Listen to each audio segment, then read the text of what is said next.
never heard of a killer. I drop bombs like Hiroshima. Somebody said, look at LeakYou video. What the fuck is LeakYou? Is it like a site? What's LeakYou? LeakYou. Is it a YouTube channel? Oh, shit. Oh, all right, bet. Here we go.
Good morning, good afternoon, good evening, depending on where you are across these variety of time zones around the world.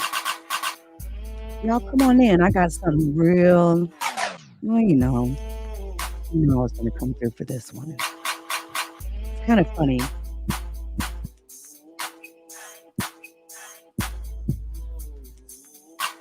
I really feel like at this point, people have so much interest in this. And I think it's important that we take a look at the hearings that have been taking place in front of our government leadership, if you want to call them that.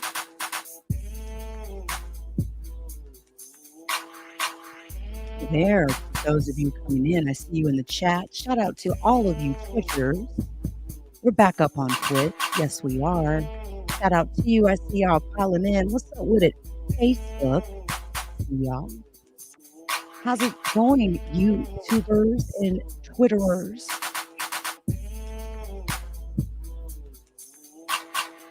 Now listen, you're going to hear some stuff today that's going to be pretty amazing.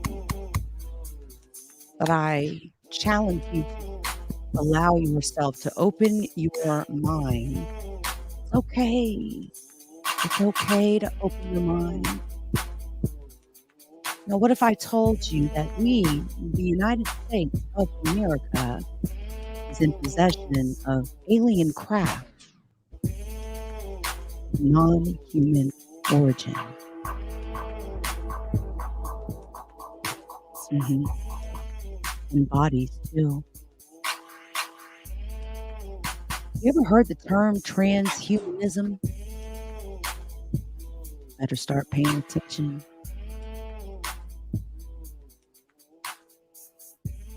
Better start paying attention, right? So listen, I think it's important that we run this and we take a look at this hearing that took place, okay? This took place, this was at the House in Washington, D.C. As you all know, as I've reported here before, David Grusch, who has been an insider, high-level insider, okay, very high-level insider, he has came forward and he has become a whistleblower. He is bringing a lot of credibility to the fact that we are not alone. We are not alone. It is time for us to accept this. I mean, what made y'all think that we were the only planet in the entire black of darkness firmament of space? Right? There's other in civilizations that are more advanced than us. And I think that we need to take a look at this. Again, you are going to hear some amazing testimony, even discussions of portals and stargates. Yes, it really exists. You know, it can be a very boring thing to watch a U.S. Congress disclosure, but this is disclosure. Let's go. Will please stand and raise their right hands. Now, the first person, now let me You tell y'all solemnly who we're swear seeing. or affirm that Let me tell you who we're seeing here. All right. On the right there, that is a pilot, fighter pilot. God, I see a lot of people in the crowd there that I know too. Oh, that's so funny. Then I see Corbin sitting right there, front row seat, looking for George. I don't see Linda. Anyway, David Grusch sits middle and Mr. Graves sits left. Now, the man on the right, who you see here with the blue tie, the lighter blue tie, he actually in his fighter jet, he's a ace fighter, Maverick fighter pilot. And he's the one that ran into the Tic Tac UFO. You may be aware of that story in which a Tic Tac shaped UFO looked like it was white, and it was just zipping through, and he was trying, him and his colleague, okay, was trying to get to this Tic Tac. This UFO wouldn't let it get close, and he was doing crazy Mach speeds in his fighter jet. Okay, he watched this Tic Tac go into the ocean, shoot out of the ocean with his own eyes. He became a whistleblower. Then we got David Grusch here in the middle, who is, like I said, high level intelligence officer, has worked for the United States government for many, many, many years. And then we have Mr. Graves over here. Let's the go. testimony you are about to give is the truth, the whole truth, and nothing but the truth. So help you God. Let the record show that all the witnesses answered in the affirmative. You may be seated. We appreciate you all being here today and look forward to your testimony. I'll remind the witnesses that we have read your written statements and they will appear in full in the hearing record. Please try to limit your oral statements to 5 minutes. As a reminder, please press the button on the microphone in front of you so that it's on and the members can hear you. When you begin to speak, the light in front of you will turn green. After 4 minutes, it'll turn yellow, and the red light, when that comes on, it tells you your 5 minutes have expired. I'll now recognize Mr. Graves for 5 minutes for your opening statement. Thank you. Chairman Grothman, Ranking Member Garcia, distinguished members of the House Oversight Subcommittee on National Security, Representatives Burchett and Luna. My name is Ryan Fobbs Graves, and I'm a former F-18 pilot with a decade of service in the U.S. Navy, including 2 deployments in Operation Enduring Freedom and Operation Inherent Resolve. I have experienced advanced UAP firsthand, and I'm here to voice the concerns of more than 30 commercial aircrew and military veterans who have confided their similar encounters with me. Today, I would like to highlight 3 critical issues that demand our action. As we convene here, UAP are in our airspace, but they are grossly underreported. These sightings are not rare or isolated, they are routine. Military aircrew and commercial pilots, trained observers whose lives depend on accurate identification, are frequently witnessing these phenomena. The stigma attached to UAP is real and powerful and challenges national security. It silences commercial pilots who fear professional repercussions, discourages witnesses. It is only compounded by recent government claims questioning the credibility of eyewitness testimony. Parts of our government are aware of more about UAP than they let on, but excessive classification practices keep crucial information hidden. Since 2021, all UAP videos are classified as secret or above. This level of secrecy not only impedes our understanding, but fuels speculation and mistrust. In 2014, I was an F-18 Foxtrot pilot in the Navy Fighter Attack Squadron 11, the Red Rippers. And I was stationed at NAS Oceana in Virginia Beach. After upgrades were made to our jet's radar systems, we began detecting unknown objects operating in our airspace. At first, we assumed they were radar errors, but soon we began to correlate the radar tracks with multiple onboard sensors, including infrared systems, eventually through visual ID. During a training mission in Warning Area Whiskey 72, 10 miles off the coast of Virginia Beach, 2 F-18 Super Hornets were split by a UAP. The object, described as a dark gray or a black cube inside of a clear sphere, came within 50 feet of the lead aircraft and was estimated to be 5 to 15 feet in diameter. The mission commander terminated the flight immediately and returned to base. Our squadron submitted a safety report, but there was no official acknowledgement of the incident and no further mechanism to report the sightings. Soon, these encounters became so frequent that aircrew would discuss the risk of UAP as part of their regular pre-flight briefs. Recognizing the need for action and answers, I founded Americans for Safe Aerospace. The organization has since become a haven for UAP witnesses who were previously unspoken due to the absence of a safe intake process. More than 30 witnesses have come forward, and almost 5,000 Americans have joined us in the fight for transparency at safeaerospace.org. The majority of witnesses are commercial pilots at major airlines. Often, they are veterans with decades of flying experience. Pilots are reporting UAP at altitudes that appear above them at 40,000 feet, potentially in low Earth orbit or in the gray zone below the Kármán line, making inexplainable maneuvers like right-hand turns and retrograde orbits or J-hooks. Sometimes these reports are reoccurring, with numerous recent sightings north of Hawaii and in the North Atlantic. Other veterans are also coming forward to us regarding UAP encounters in our airspace and oceans. The most compelling involve observations of UAP by multiple witnesses and sensor systems. I believe these accounts are only scratching the surface, and more will share their experiences once it is safe to do so. In closing, I recognize the skepticism surrounding this topic. If everyone could see the sensor and video data I witnessed, our national conversation would change. I urge us to put aside stigma and address the security and safety issue this topic represents. If UAP are foreign drones, it is an urgent national security problem. If it is something else, it is an issue for science. In either case, unidentified objects are concerned for flight safety. The American people deserve to know what is happening in our skies. It is long overdue. Thank you. Mr. Grusch? Mr. Chairman, ranking members and congressmen, thank you. I'm happy to be here. This is an important issue, and I'm grateful for your time. My name is David Charles Grusch. I was an intelligence officer for 14 years, both in the U.S. Air Force, both active duty, Air National Guard, and Reserve, at the rank of major, and most recently from 2021 to 2023, at the National Geospatial Intelligence Agency, NGA, at the GS-15 civilian level, which is the military equivalent of a full bird colonel. I was my agency's co-lead in unidentified anomalous phenomena and transmedium object analysis, as well as reporting to the UAP task force, UAPTF, and eventually, once it was established, the All-Domain Anomaly Resolution Office, AARO. I became a whistleblower through a PPD-19 urgent concern filing in May 2022 with the Intelligence Community Inspector General. Following concerning reports from multiple esteemed and credentialed current and former military and intelligence community individuals that the U.S. government is operating with secrecy above congressional oversight with regards to UAPs.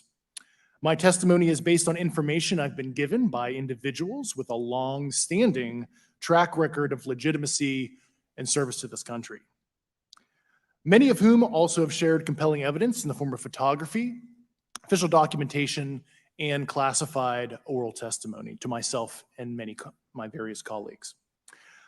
I have taken every step I can to corroborate this evidence over a period of 4 years while I was with the UAP task force and do my due diligence on the individual sharing it. This is because of these steps, I believe strongly in the importance of bringing this information before you.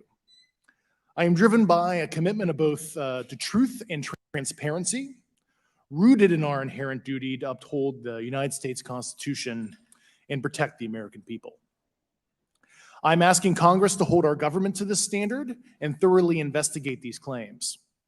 But as I stand here under oath now, I am speaking to the facts as I've been told them.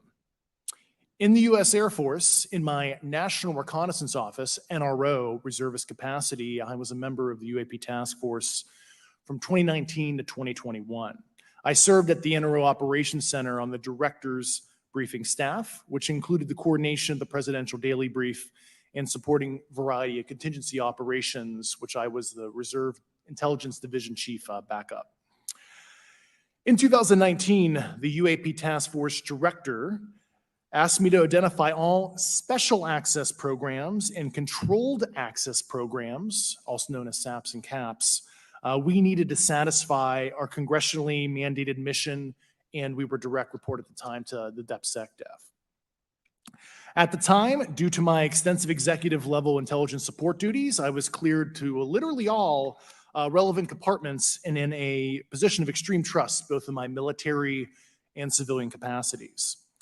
I was informed in the course of my official duties of a multi-decade UAP crash retrieval and reverse engineering program, to which I was denied access to those additional read-ons when I requested it. I made the decision, based on the data I collected, to report this information to my superiors and multiple inspectors general, and in effect becoming a whistleblower. As you know, I've suffered retaliation for my decision, but I am hopeful that my actions will ultimately lead to a positive outcome of increased transparency. Thank you, and I'm happy to answer your questions. Thank you. Commander Fravor? Thank you. Thank you, Mr. Chairman, Congressmen, Congresswomen. I want to first thank you for the invitation to speak to the committee on the UAP topic that has been in the news for the past 6 years and seems to be continuing to gain momentum. As you know, my name is David Fravor. I'm a retired commander in the United States Navy. In 2004, I was a commanding officer of Strike Fighter Squadron 41, the world-famous Black Aces. We were attached to Carrier Wing 11, stationed on board the USS Nimitz, and had begun a 2-month workup cycle off the coast of California. On this day, we were scheduled for a 2v2 air-to-air training with the USS Princeton as our control. When we launched off Nimitz, my wingman was joining up. We were told that the training was going to be suspended and we were going to proceed with real-world tasking.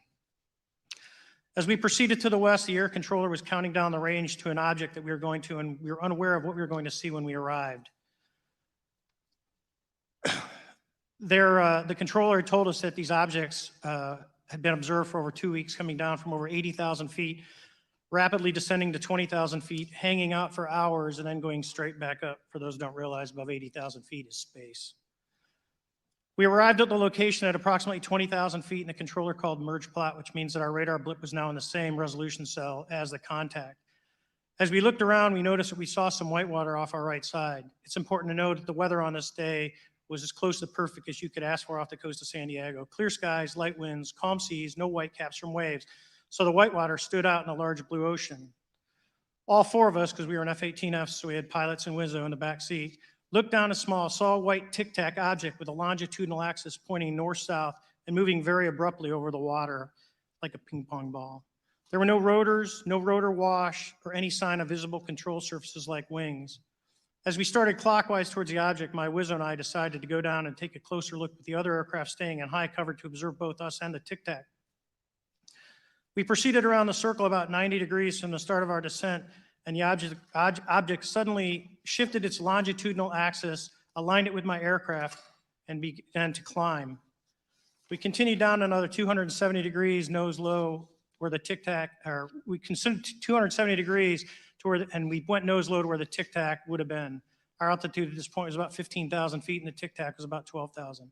As we pulled nose onto the object, within about a half mile of it, it rapidly accelerated in front of us and disappeared. Our wingman, roughly 8,000 feet above us, lost contact also. We immediately turned back to see where the whitewater was at, and it was gone also. So as we started to turn back towards the east, the controller came up and said, "Sir, you're not going to believe this, but that thing is at your cat point, roughly 60 miles away in less than a minute. You can calculate the speed." We returned to Nimitz. We were taking off our gear. We were talking to one of my crews that was getting ready to launch. We mentioned it to them, and they went out and luckily got the video that you see, that 90-second video. What you don't see is the radar tape that was never released, and we don't know where it's at, of the active jamming that the object put on an APG-73 radar, and I can get into modes later if you're interested. What is shocking to us is that the incident was never investigated. None of my crew were ever questioned. Tapes were never taken, and after a couple days, it turned into a great story with friends. It wasn't until 2009 till Jay Stratton had contacted me to investigate. Unbeknownst to all, he was part of the ATIP program in the Pentagon led by Lou Elizondo. And there was an unofficial official report that came out that's now on the internet. Years later, I was contacted by the other pilot, Alex Dietrich, and asked if I'd been contacted, and I said no, but I'm willing to talk. I was contacted by Mr. Elizondo, and we talked for a short period of time, and he said we'd be in contact. A few weeks after that, I was made aware that Lou had left the Pentagon in protest and joined forces with Tom DeLonge, Chris Mellon, Steve Justice, and others to form Two Stars Academy, an organization that pressed the issue with leading industry experts and U.S. government officials. They worked with Leslie Keane, who is present today, Ralph Blumenthal, and Helene Cooper to publish the articles in the New York Times 2017 New York Times, and it removed the stigma on the topic of UFOs, which is why we're here today.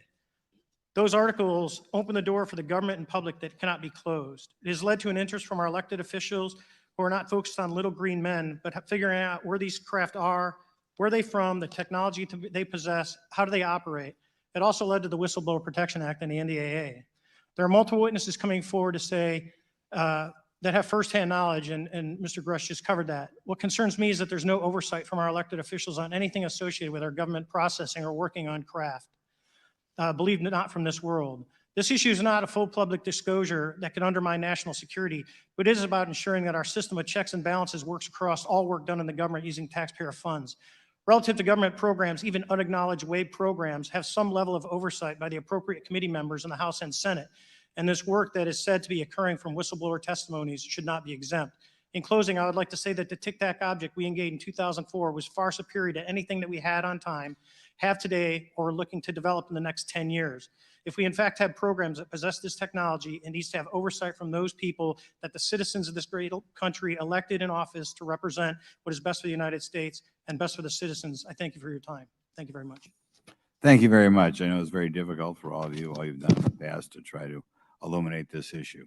Call on myself first for some questions. I'm going to start with Mr. Graves.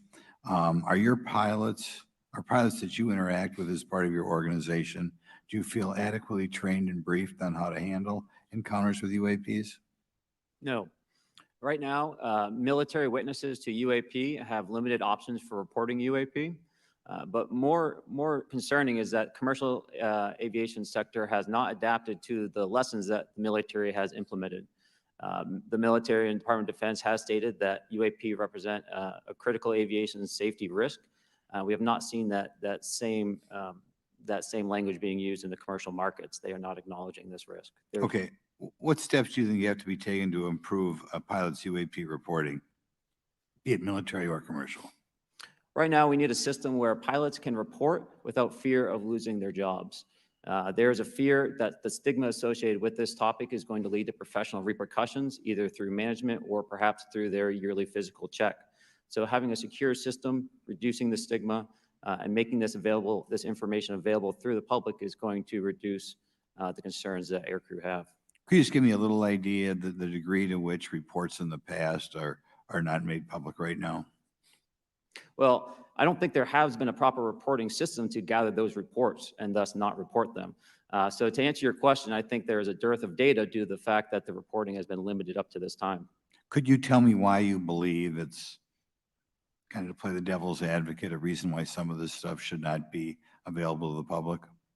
There's certainly some national security concerns when we use our advanced sensors in our tactical jets to be able to identify these objects. However, there's no reason that the objects themselves would be classified. I would be curious to see how the security classification guideline actually spells out the different nuances of how this topic is classified from the perspective of UAP, not national security. I'll give you a follow-up on that. Assuming that there are reasons why not all this should be made public, this has been around for a long period of time.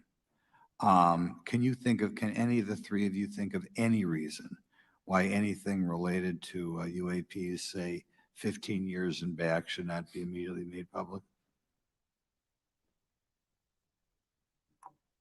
I think one of it is acknowledging a vulnerability, both from a collection and I'll just say a countermeasure perspective. So it's We'll go with say, that we haven't cracked for many years. Yeah. even say 20 years back. Is there any reason why when you go back that far, things shouldn't be made public? Unless it shows a specific national security vulnerability as it relates to a weakness in a particular defense system. Okay, Mr. Fravor, the TikTok incident that you were engaged occurred in 2004. What kind of reporting took place after that incident? None. We had a standard debrief where the backseaters went down to our carrier intel center and briefed what had happened, and that was it. No one else talked to us, and I was in the top 20 in the battle group. No one came. The captain was aware, the admiral was aware, nothing was done. Your commanding officers provide any sort of justification? No, because I was the commanding officer of the squadron, so no. Was this incident the only UAP event that you encountered while you were a pilot? Yes, it was. Okay. This is for any one of you. Based off of each of your experiences and observations, do you believe UAPs pose a potential threat to our national security? Yes, and here's why. the technology that we faced was far superior than anything that we had.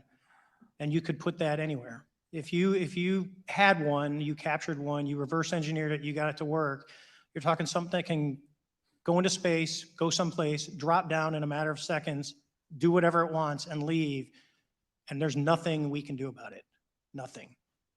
Okay, you two? Well, I would also like to add, from a commercial aviation and military aviation perspective, we deal with uncertainty in our operating space as a matter of our professional actions.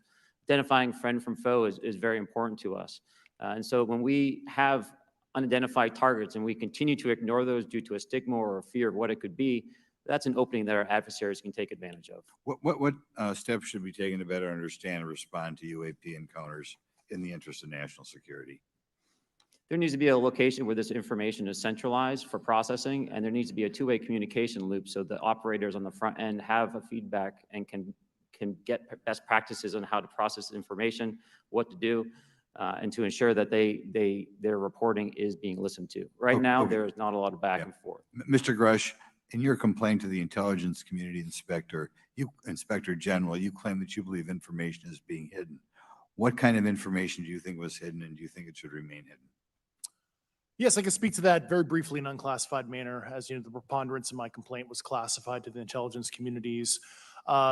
Both material acquisition and exploitation activity, also baselining the UAPs, but not sharing it with, intelligence professionals that are actually doing step briefs to pilots, that kind of information. Yeah. Okay, thank you very much. Now we'll go to Mr. Garcia. Thank you. Again, thank you all for your service and for testifying today.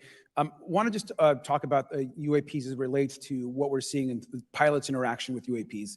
Particularly, Mr. Graves, one of the, I think, concerns that for members of this committee is this idea that pilots, there's no system to actually report UAPs and the stigma around pilots. And so can you just briefly, you mentioned that you're working with 30 pilots right now that have had encounters with UAPs, but you've also, I believe, discussed and know of many more pilots. This is just those that you're currently working with. Is that correct? Can you expand on that? Certainly. I'll break that down in two ways. First, when we were first experiencing these objects off the eastern seaboard in the 2014 to 2015 time period, anyone that had upgraded their radar systems were seeing these objects. So there was a large number of my colleagues that were detecting these objects off the eastern seaboard. They were further correlating that information with the other onboard sensors, and many of them also had their own eye sightings as well of these objects.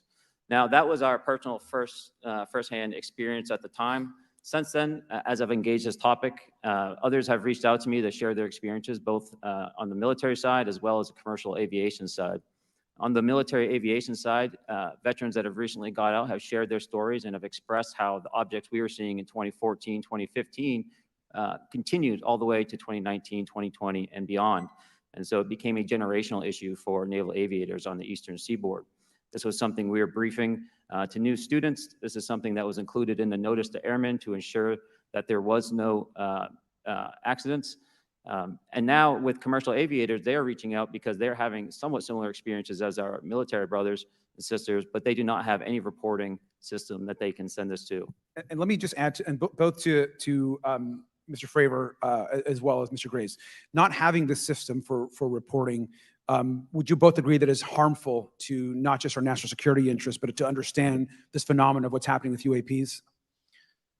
I think it's actually a travesty that we don't have a system to correlate this and actually investigate.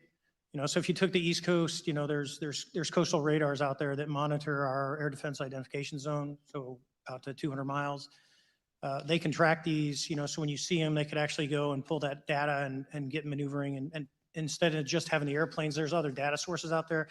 And I've talked to other government officials on this. So you need a centrally located repository that these reports go to.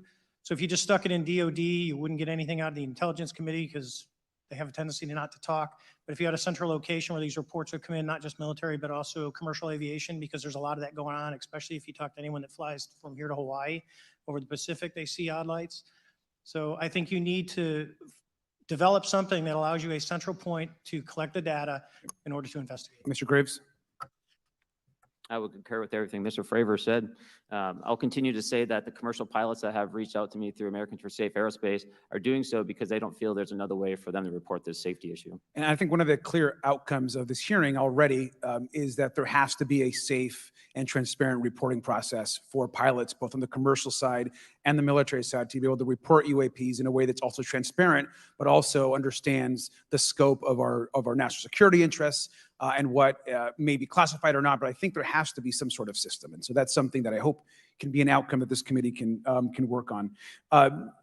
Is there anything else for the two of you briefly beyond this reporting system that you think that we can do as a government to encourage and facilitate more civilian reporting? I think we're doing it right now. Okay, I great. think this hearing is going to show the American people that their government takes this topic seriously. And how about civilians that may not be pilots? What kind of process could be in place for civilians who are not pilots, who may have UAP encounters? Do either of you have any suggestions that could facilitate that? My recommendations would be to make that a sensor-centric operation in order to make it as objective as possible. Okay, sir, Mr. Fravor? No, I agree with Mr. Graves on that. Okay, just briefly, I also just want to note, particularly for the two pilots, and I have a question for Mr. Grusch. One of the things that I found fascinating in our discussion, Mr. Graves, last night as well, is that you both described UAPs and formations and the way they are observed in space or in our air, and the way that they move is essentially ways in which current technology or aircraft that we know of are unable to actually function or move. And so will you just, for the public record, again, once again, just briefly, just either describe or note that aircraft that are being witnessed, particularly by the 30 folks that you're working with, are essentially outside the scope of anything that we know of today and the technology we have today. Mr. Graves, Mr. Fravor? Yes, the objects that are being seen by commercial pilots are performing maneuvers that are unexplainable due to our current understanding of our technology and our capabilities as a country. And that applies for the military as well. Mr. Fravor? Yeah, I concur with that. We have nothing that can stop in midair and go the other direction, nor do we have anything that can, like in our situation, come down from space, hang out for 3 hours, and go back up. Thank you. My last question, and sometimes I know that you have also said some of these answers in the past, but we're trying to get them on the public record as well, which is really important. Mr. Grusch, finally, do you believe that our government is in possession of UAPs? Absolutely, based on interviewing over 40 witnesses over 4 years. And where?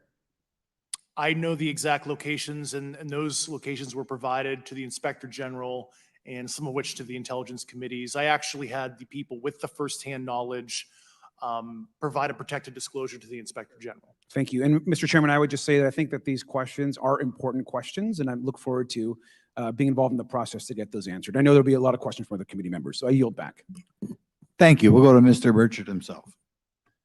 Thank you, Mr. Chairman. Thank you, Mr. Garcia. I would like to have you on my legislation to do just that on the reporting, and we'll get together on that. Maybe you can be my co-sponsor on that. That'd be really cool. Thank you for those great questions. Mr. Graves, again, I'd like to know, how do you know that these were not our aircraft? Some of the behaviors that we saw in a working area, we would see these objects being at 0.0 Mach, that's 0 airspeed, over certain pieces of the ground. So what that means, just like a river, if you throw a bobber in, it's going to float downstream. These objects were staying completely stationary in Category 4 hurricane winds. These same objects would then accelerate to supersonic speeds, 1.1, 1.2 Mach, and they would do so in very erratic and quick behaviors that I don't have an explanation for. Okay. Have you spoken to commercial and military pilots that have seen these off of our East Coast? I have. Okay. Mr. Fravor, I noticed that in the Tic Tac video, it's Tic Tac like the candy, not TikTok like the Chinese Communist app. That's correct. Yes, sir. I just want to make that because my daughter corrected me on that and called me a boomer and said, "Hey, boomer." And I said, "No, baby, it's Tic Tac like the candy. You're going to have to just look it up." And but now I would also like to say today is a day of many firsts. It's a miracle that we're having this meeting, and it's also a miracle that my wife has put up with me for 9 years today. Today is my anniversary, so I want to tell my wife happy anniversary and that I love her very much. As she likes to say, this 9 years have been the best 2 years of her life. So, Thank you. Mr. Favor, what astonished you the most about the flight capabilities of these Tic Tac, very briefly? The performance, absolute performance. It was, And you're not aware of any other objects that anybody in the world has, in this world, that has those capabilities? no, I think it's far beyond actually our material science that we currently possess. Are you aware of any other reconnaissance platforms that have tracked or recorded the Tic Tac's maneuvers, maybe the NORAD system or any of the others? I am not. Okay. Mr. Grusch, thank you for being here, brother. Thank you all very much. Have you faced any retaliation or reprisals for any of your testimony or anything on these lines? Yeah, I have to be careful what I say in detail because there is an open whistleblower reprisal investigation on my behalf, and I don't want to compromise that investigation by providing anything that may help provide somebody information. But it was very brutal and very unfortunate, some of the tactics they used to hurt me both professionally and personally, to be quite frank. Yeah. It's very unfortunate. As they say, when you're over the target, that's when they do the most firing at you. Do you have any personal knowledge of people who have been harmed or injured in efforts to cover up or conceal these extraterrestrial technology? Yes. Personally. Have anyone been murdered? Confidential area skiff, we could talk about that, but unfortunately, we were denied access to the skiff, and that's very unfortunate in this scenario. Mr. Favor, do you believe that you witnessed an additional object under the water in relation to your encounter? I will say we did not see an object. There was something there to cause the whitewater, and when we turned around, it was gone. So there was something there that obviously moved. Okay, it was not the same object though that you were looking at, correct? No, we actually joked that the Tic Tac was communicating with something when we came back, and because the whitewater disappeared. We were in another instance, we're told about the capabilities of a jamming during viewing of when there were some people chasing some of these objects. Did you experience any of that jamming or interrupting your radar or weapons system? My crew that launched after we landed experienced significant jamming to the APG-73 radar, which was what we had on board, which is a mechanically scanned, very high-end system prior to the APG-79. And yes, it did pretty much everything you could do: range, velocity, aspect, and then it spit the lock, and the targeting pod is passive. That's what we were able to get the video on. I'm about to run out of time, but are you aware of any of our enemies that have that capability? No. Okay, I would also like to note for the record that like George Knapp breaking Area 51, he's the reason I knew about that. And the reason I know about the Tic Tacs is Leslie Keene from New York Times article, and I would encourage everybody to read that. Thank you, Mr. Chairman. Yield back to you for no time. Very good. Mr. Raskin? Thank you, Mr. Chairman. Mr. Graves, you reported UAP encounters during training flights, I think, and have since come forward to warn the Pentagon that these encounters may be putting pilots at risk. My first question is, you've identified these as Initially occurred, I've learned that the objects have been detected essentially where all operations, Navy operations, are being conducted across the world. And that's from the All-Domain Anomaly Resolutions Office reporting. All right, can you describe your experience after you decided to come forward and go public with your experience? Certainly. Like many others, in 2017, I saw the New York Times article come out as well. And for me, it was special because I recognized the voices on the video. I recognized the video itself. I had seen it when it was taken. I'd seen it when it was debriefed. And so that was kind of shook me because I realized that this problem was still ongoing. And so I reached out to colleagues back on the East Coast and realized that this was still a safety risk that they were dealing with, that they had essentially hit a wall with how they could move forward on this conversation. It was at that point when I decided to try to move the conversation forward myself. Are there common characteristics to the UAPs that have been cited by different pilots? And can you describe what the convergence of descriptions is? Certainly. We were primarily seeing dark gray or black cubes inside of a clear sphere. I'm sorry, dark gray or black cubes? Yes, Yeah. inside of a clear sphere, where the apex or tips of the cube were touching the inside of that sphere. And that was primarily what was being reported when we were able to gain a visual tally of these objects. That occurred over almost 8 years. And as far as I know, it's still occurring. So I take it that you're arguing what we need is real transparency and a reporting system so we can get some clarity on what's going on out there, because there are many pilots in your situation, but we should have a way of developing a systematic inventory of all of such encounters. Is that right? Yes, and I think we need both transparency and the reporting. We have the reporting, but we need to make sure that information can be promulgated to commercial aviation as well as the rest of the populace. Mr. Grusch, what about you? What was your experience after you came forward? Well, it's only been about 2 months or so. So I guess my experience has been overwhelming support from former colleagues of mine that have privately messaged me, and I do appreciate that. But I do have knowledge of active planned reprisal activity against myself and other colleagues, and it's very, very upsetting to me. Coming from where? Certain senior leadership at previous agencies I was associated with. And that's all I'll say publicly, but I can provide more details in a closed environment. Okay. Well, I hope you understand that there would be bipartisan rejection of any attempt to vilify, demonize, or engage in other reprisals against our witnesses and people who are telling the truth from their perspective. Yeah, there were certain colleagues of mine that were brutally administratively attacked, and it actually makes me very upset as a leader to see that happen to other coworkers and actually superiors of mine over the last 3 years. How do you account for that response? That seems like a bizarre response.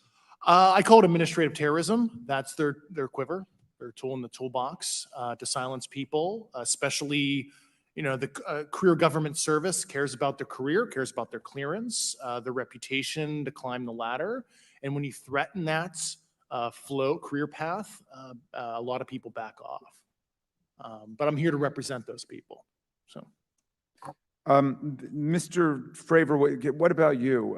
What has your experience been since you've come forward with your perspective on this? Actually, I've been treated very well. And the 6 people that were involved, myself included, all of them have or will be retiring from the military as 05s or 06s. And all my friends that are very senior, 3 and 4 stars, I've talked to them. They believe, they understand there's a problem. But no, I was actually treated really well. And what is your general interpretation of these phenomena, or what is your current thinking of trying to make sense of them? Well, I'll say, I'm not like a UFO fanatic. It's not me, but I will tell you that what we saw with 4 sets of eyes over a 5-minute period, still we have nothing close to it. It was amazing to see. I told my buddy I wanted to fly it, but yeah, it's just an incredible technology. All right, Mr. Chairman, thank you very much. I'll yield back to you. Thanks. On to Ms. Luna. Mr. Grusch, in speaking to you yesterday, I just wanted to follow up on Representative Raskin's questions. In the last couple of years, have you had incidences that have caused you to be in fear for your life for addressing these issues? Yes, personally. Okay. Yeah. I just want everyone to note that he's coming forward in fear of his life. To put in perspective, if they were really not scared about this information coming out, why would someone be intimidated like that? To your knowledge, are NHIs working with adversarial foreign governments in either technology exchange programs or back engineering programs? I don't have data on that. I'm not sure. Have you heard or you had people come forward to present that evidence? Not that particular evidence that you just espoused. Okay, on the 19th of April, Dr. Kirkpatrick, head of Aero, had said that he did not find any evidence of UAPs. You also stated that you had, in your interview, that you had briefed him on information that you were uncovering, but that he did not follow up with you. Were the items that you divulged to him pertinent to national security? Yes, him and I had a classified conversation in April 2022 before he took over Aero in July 2022, and I provided him some concerns I had. Do you know why he might not have followed up with you? Unfortunately, I cannot read his mind. I wish he did. I was happy to give sage counsel to him on where to look when he took the helm of Arrow. Okay, and then my last question for you before I move to Mr. Graves is you received prior approval from the Defense Department to speak on certain issues, correct? Correct, through DOPSR, DoD Pre-Publication and Security Review. And I just want to remind the public, they're just looking from a security perspective. These are my own personal views and opinions, not the department's. Okay, I'm asking that though mainly because I think that there are many people that would like to discredit you. So it does bring a certain amount of credibility to your testimony. I'm required by law to do that as a former intelligence officer, or I go to jail for revealing Well, classified information. Yeah, we don't want you to Yeah. go to jail. My next question would actually be for Mr. Graves. Can you please explain to me in detail the event that occurred at Vandenberg Air Force Base? Certainly. In the 2003 timeframe, a large group of Boeing contractors were operating near one of the launch facilities at Vandenberg Air Force Base when they observed a very large 100-yard sided red square approach the base from the ocean and hover at low altitude over one of the launch facilities. This object remained for about 45 seconds or so before darting off over the mountains. There was a similar event within 24 hours later in the evening. This was a morning event, I believe 8:45 in the morning. Later in the evening, post-sunset, there were reports of other sightings on base, including some aggressive behaviors. These objects were approaching some of the security guards at rapid speeds before darting off. And this is information that was received through one of the witnesses that have approached me at Americans for Safe Aerospace. Was this documented in any official form, whether it was a police blotter? Yes, they had official documentation and records from the event that the witness held over the years. And I'm not going to ask you to do it right now for time reasons, but you'd be able to sketch what was witnessed, correct? And have you seen that before on any other equipment and or during your flight time? I have not seen what they've described. This object was estimated to be almost the size of a football field, and I have not seen anything personally that large. Okay, and then another question on follow-up referencing the gimbal video Go Fast incident.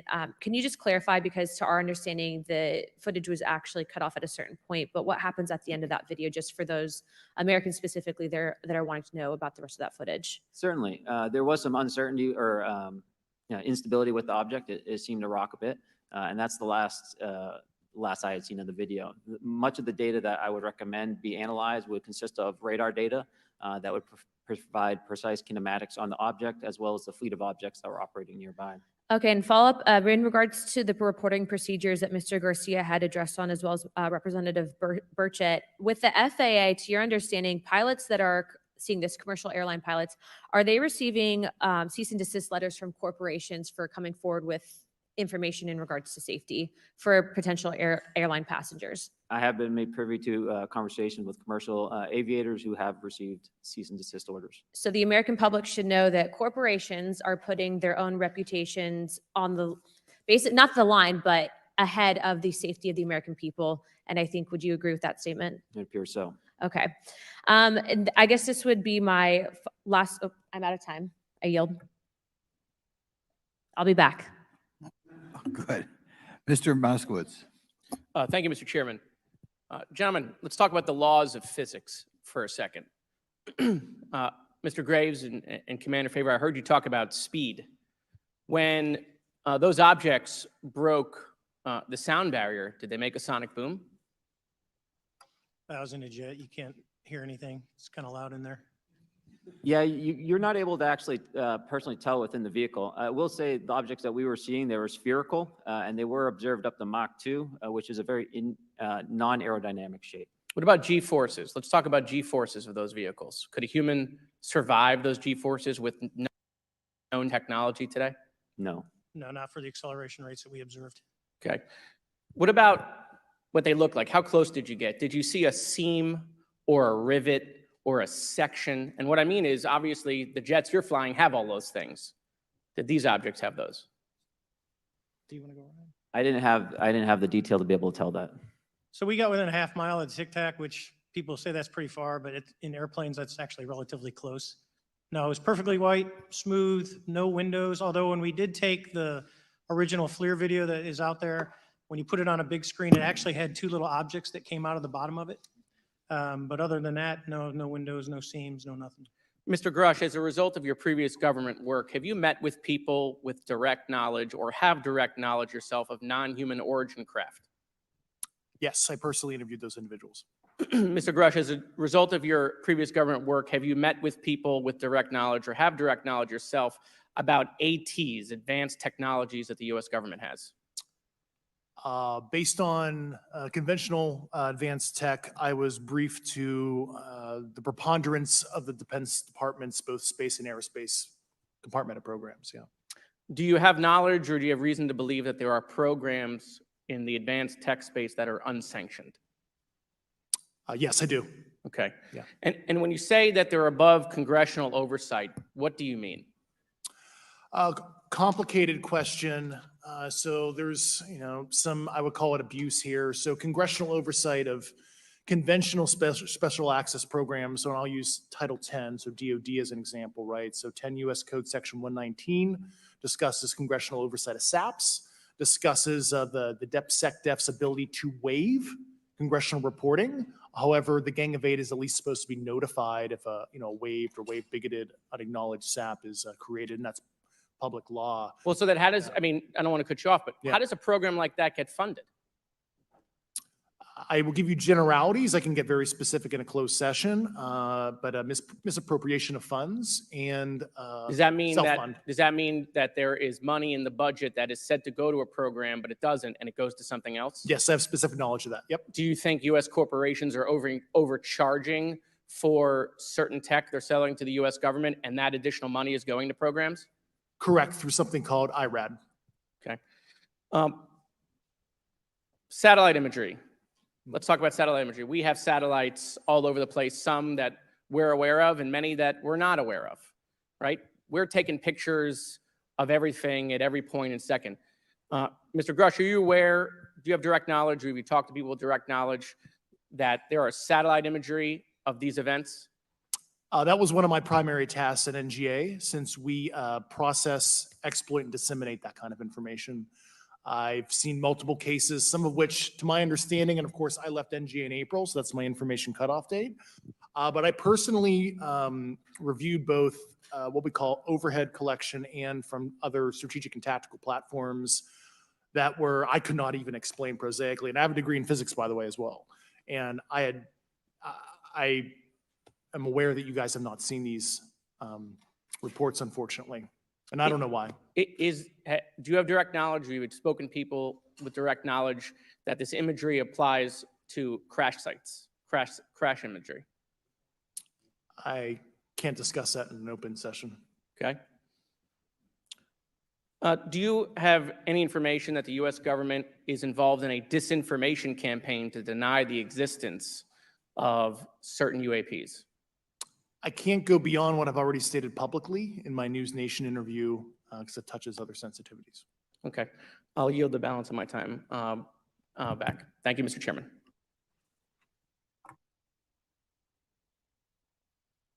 Ms. Fox? Thank you, Mr. Chairman, and I thank our witnesses for being here today. Mr. Grusch, in your sworn testimony, you state that the United States government has retrieved supposedly extraterrestrial spacecraft and other UAP-related artifacts. You go so far as to state that the U.S. is in possession of, quote, non-human spacecraft, end quote, and that some of these artifacts have circulated with defense contractors. Several other former military and intelligence officials have come forward with similar allegations, albeit in non-public settings. However, Dr. Sean Kirkpatrick, the director of AARO, previously testified before Congress that there has been, and I quote, no credible evidence thus far of extraterrestrial activity or of, quote, off-world technology brought to the attention of the office. To your knowledge, is that statement correct? It's not accurate. I believe Dr. Kirkpatrick mentioned he had about 30 individuals that have come to Arrow thus far. A few of those individuals have also come to Arrow that I also interviewed, Okay. and I know what they provided Dr. Kirkpatrick and their team. Okay, I was able to evaluate okay, that I information. need to go on. Sure. But my understanding that his statement is accurate, came from a direct quote. And this contradiction is a perfect example of why we need to inject transparency into our government. And for another example, look no further than the pitiful response to the Chinese spy balloon debacle earlier this year. You may remember the mass confusion that ensued when the balloon was first spotted over Montana, 4 days after it first entered U.S. airspace over Alaska. The Biden administration's initial inability to address the object grew into a continuous series of embarrassments. After news of the balloon reached the mainstream media, we were assured that the balloon posed no threat to our security. However, after the balloon was allowed to transit the entire continental United States, fighter jets were scrambled off the coast of South Carolina to shoot it down. This flip-flopping and obfuscation caused needless confusion, fear, and panic across the country. It's my hope, Mr. Chairman, that this sort of confusion will not be repeated. We should investigate the extent to which elements of our government possess or do not possess information that is of critical value to the American people. We owe it to the citizens of this nation to make sure that our government is transparent and accountable. We must make sure that our government provides answers, and Congress must do its duty to solicit those answers. With that, Mr. Chairman, I yield back. Yeah, Mr. Frost. Thank you, Mr. Chairman. In 2022, NASA announced that it was commissioning an independent study team to examine UAPs. The NASA team is comprised of scientists across different fields, as well as former astronauts and pilots.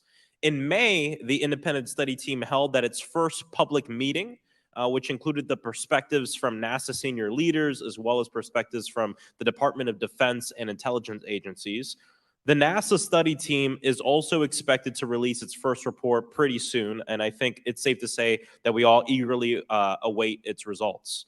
Mr. Graves, how might NASA's research influence the commercial industry regarding safety in UAP?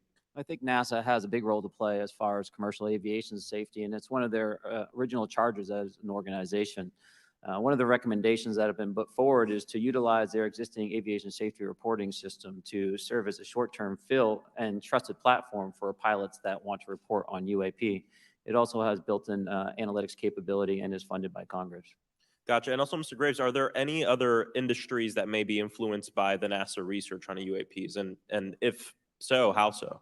Well, I think there is a large swath of commercial capabilities that could be brought to bear on this topic, from space-based or ground-based sensor systems that are available open source or through commercial marketplaces. And I think NASA's work, as they work to identify and highlight specific parameters that can be found, we can take that information and promulgate this through the public sector so that we can have a more open conversation about what we're seeing.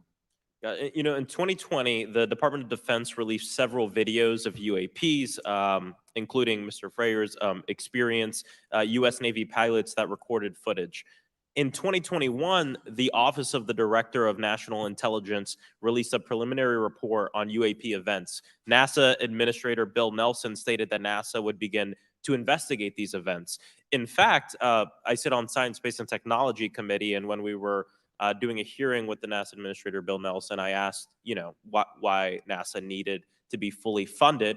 And there were many great reasons, but one of them was actually had to do with UAPs. He actually mentioned, is there life out there? I don't know. And so either way, these actions ultimately led NASA to assemble the independent study team that I mentioned earlier.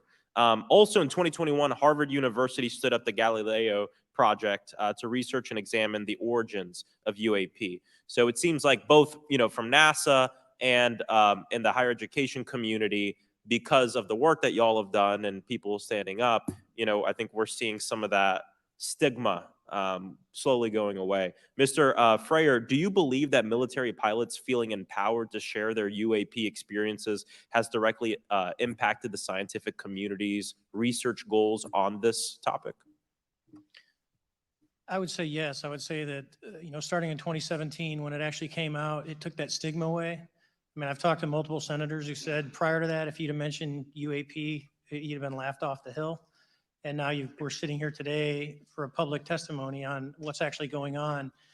I'm hoping that this curve will be more of an exponential and we'll get more and more transparent to the level that we can.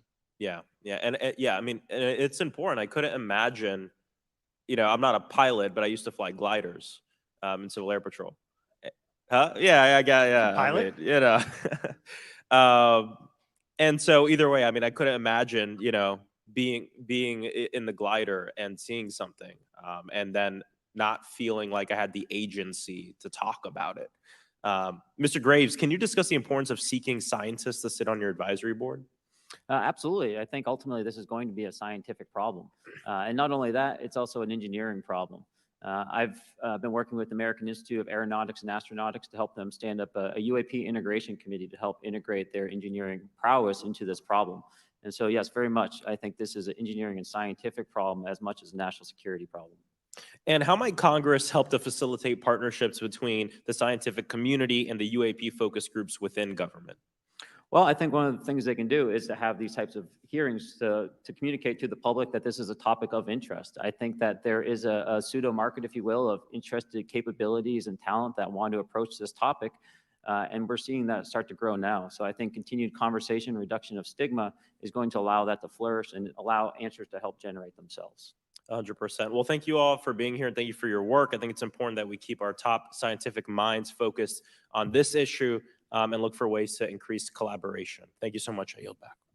Mr. Comer. Thank you, Mr. Chairman. Let me say I want to thank you for having this hearing, and I want to thank Mr. Burchett, Ms. Luna for leading this hearing. And with that, I yield my 5 minutes to Mr. Burchett. Thank you, Mr. Chairman. I'm going to direct this, I believe, to Mr. Grusch, but if any of you all feel like you need to jump in, just jump right in. We're good.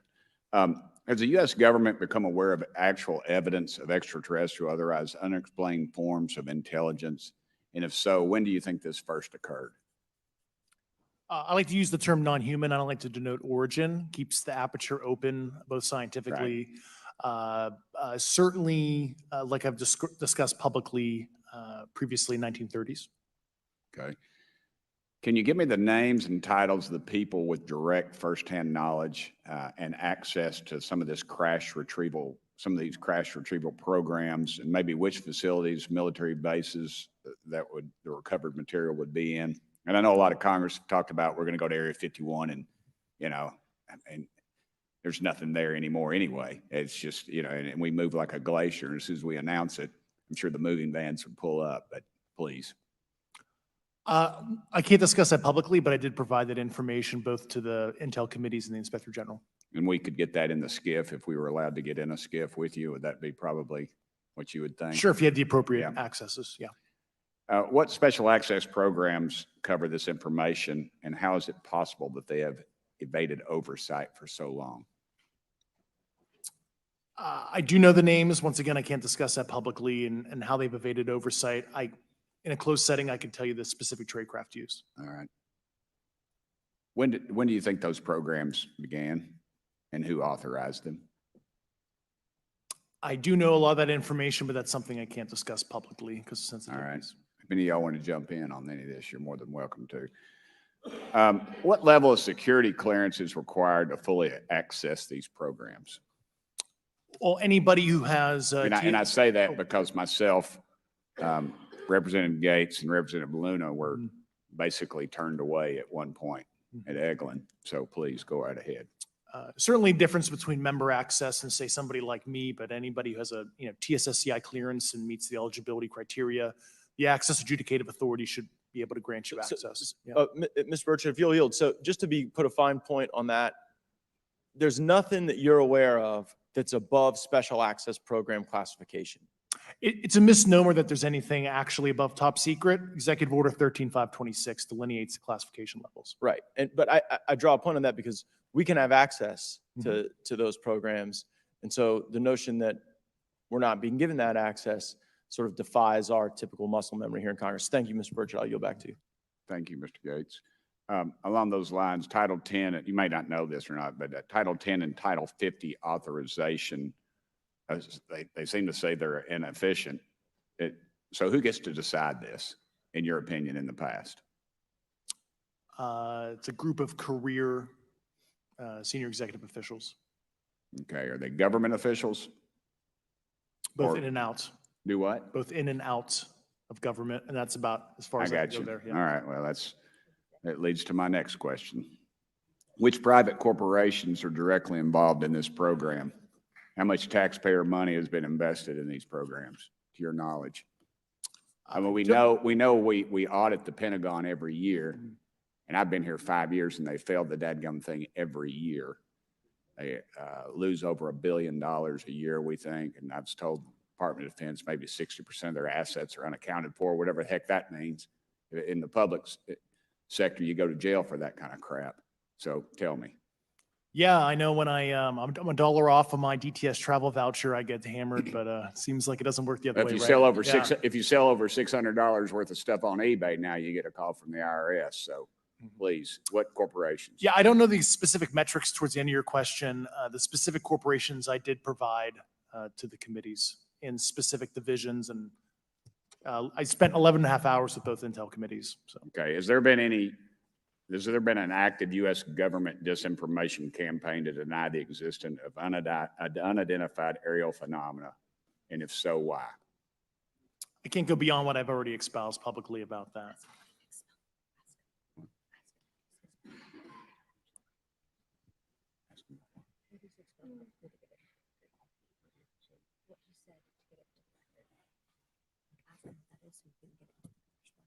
Okay, I've been told to ask you what that is and how to get it in the record. Which What have you stated publicly in your interviews for the congressional record? if you reference my News Nation interview and I talk about a multi-decade, campaign to disenfranchise public interest, Sorry, Mr. Basically. Chairman, I've gone. Yeah. Thank I you. apologize, Mr. Chairman. I yield back negative 21 seconds. Thank you. Ms. Ocasio-Cortez? Thank you, Mr. Chairman, and thank you to our witnesses for coming here today. I do concur with the ranking member as well as several other members here on this committee that this is a committee for whistleblowers and for the protection of whistleblowers as well. So we understand what you're putting on the table here and what you're putting on the line here, and we thank you for that. Mr. Grusch, you sat on the Unidentified Anomalous Phenomenon Task Force created in the 2020 NDAA, correct? Yes. There have been some things that that have been mentioned here during this hearing that I wanted to pick up on. Mr. Graves, you mentioned specifically during the answers to one of your questions, you named Boeing contractors being engaged in an incident regarding this red cube about a football field wide. I was wondering if you could speak a little bit about the interaction, or Mr. Grusch, either of you, the interactions between defense contractor companies and any UAP-related programs or activities. So I'll just say that the information about the contractor himself were provided by a witness, and I have no particular detail in Understood. that relationship. Mr. Grusch? The kind of general unclass wave tops, certainly the contractors, are the metal benders, so to speak, they're the ones actually doing specific performance on government contracts. Are they required to issue any disclosure regarding UAP sightings, or do they engage in any reporting around this? In terms of the contractors, Yes. not that I'm aware of. They do not. Okay. Now, when it comes to notification that you had mentioned about IRAD programs, we have seen defense contractors abuse their contracts before through this committee. I have seen it personally, and I have also seen the notification requirements to Congress abused. I am wondering, one of the loopholes that we see in the law is that there is, at least from my vantage point, is that depending on what we're seeing, is that there are no actual definitions or requirements for notification. What methods of notification did you observe? Like when they say they notified Congress, how did they do that? Do you have insight into that? For certain IRAD activities, I can only think of ones conventional in nature. Sometimes they flow through certain, I'll just say SAP programs that have cognizant authority over the Air Force or something, and those are congressionally reported compartments, but IRAD is literally internal to the contractor, so as long as it's money, either profits, private investment, et cetera, And they can do whatever they want. To put a yeah. finer point on it, when there is a requirement for any agency or company to notify Congress, do they contact the chairman of a committee? Do they get them on the phone specifically? Is this through an email to hypothetically a dead email box? A lot of it comes through what they call the PPR, Periodic Program Review process. If it's a SAP or Controlled Access Program Equity, and then those go to the specific committees, whether it be the SAS, Okay. CASC, HISI. Thank you. I apologize. My time is limited. Mr. Graves, one of your main concerns is that the FAA currently does not have an official process to receive reports of UAP from pilots or others, correct? Correct. And in your experience, what data should the Aero program prioritize for potential collection? We have, location, date, time, but are there other specific characteristics that should be included in these reports? Certainly. I think that there's two categories that would be important. One would be kinematics and understanding the specifics of how the vehicle or objects are moving. And the second would be a more zoomed out approach of being able to look at origin and destination before the incident, as well as getting a better contextual understanding of how these objects are interacting with each other. Thank you. Now, because I only have a minute left, I apologize, we only have 5 minutes today, but for the record, if you were me, where would you look? Titles, programs, departments, regions, if you could just name anything. And I put that as an open question to the three of you. I'd be happy to give you that in a closed environment. I can tell you specifically. Thank you. Commander Fravor? And I would say, and I've told people that you have to know where to look. They're not going to divulge it to you because of the classification levels. But if you know where to look and who to talk to, which is exactly what Mr. Grusch can point you, then you have them. Okay. Mr. Graves? I was an operator, so I was depending on folks like Mr. Grusch to do that homework. Okay. Thank you very much. I yield back to the chair. Mr. Biggs? Thanks, Mr. Chairman. I thank the witnesses for being here today. I'm over here. Thank you so much for being here. I want to get into specifics here, and a reason I'm going to go this way is because you've talked a bit about what I would call misdirection by official U.S. government with regard to UAPs, right? And so I'm going to get to that in a second. But last week, White House NSC spokesman John Kirby stated that UAPs are having an impact on our training ranges and need to be treated as a legitimate issue. Do you concur with his statements? That's for each of you. Yes. Yes. Yes. Okay. Now, having said that, I'm going to take you to specific instances around the Phoenix Valley, because that's where I live. In '97, we had the famous Phoenix Light case. I don't know if any of you are familiar with that. There were two things that went along with that, and the explanation was military training range off Luke and the Barry Goldwater range. Do you know anything different other than the official explanation of those lights? Only what's in the public vernacular about it. That was outside the scope of my duties. And if we wanted to, just my question along with my colleague from New York, Ms. Ocasio-Cortez, if we wanted to find out more about that, where would we go to find the files, and who would we address? And are you going to tell me we need to go to a SCIF so you can tell us in a SCIF? I could potentially give you a vector on that. That specific case, I'm familiar with it in terms of public, but I give you a vector in closed environment, yeah. That would be good, thank you. So if it's true that UAPs are having an impact on training ranges, and this administration considers it to be a legitimate issue, what steps can Congress take to address training range impacts? And I say that having two very large training ranges in my state. And so we'll start with Mr. Graves and going down the panel. Some of the initial procedures have been implemented, such as within the United States Navy that have a range follower report that gathers information from pilots. I understand that a service-wide reporting mechanism is still pending. However, that would be a great next step, not only for gathering information, but for showing the troops that it is an acceptable topic and reducing the stigma. Okay, please, all of you continue. Yeah, as a recipient of a lot of those training range reports, sometimes we only get contextual kind of oral reporting. It'd be nice if they attached all sensor data and there's a system in place that can handle multiple classifications of data. And that's an issue with the F-35, right? That jet was never built to be an ISR platform. And it's a pain in the, we'll just say butt, to get that data off. So, yeah. Great. Thank you. Yeah, I would agree with the previous two, being a user of those training ranges, that the data has to be out there. You have to acknowledge that you're seeing them, and then you have to collect the data. Right now, you get the report, someone says, I saw something, but no one collects the radar data to back it up and do research. Okay. Do you believe that the 2019 classification guidelines for UAPs interferes with the federal government's ability to be transparent with the American people? And do you think we need to be more transparent with the American people? All of you, yeah. I'll say yes to that. Yeah, I'm familiar with at least the UAP Task Force 2019 Security Classification Guide.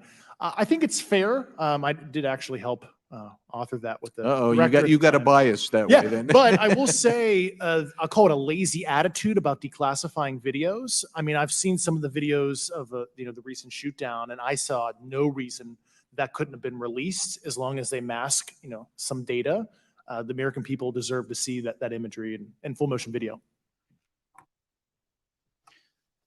I would think, well, in my opinion, I will say things are overclassified. I know for a fact the video or the pictures that came out in the 2020 report that had the stuff off the East Coast, they were taken with an iPhone off the East Coast. A buddy of mine was one of the senior people there, and he said they were originally classified at TSSCI. And my question to him was, what's TSSCI about these?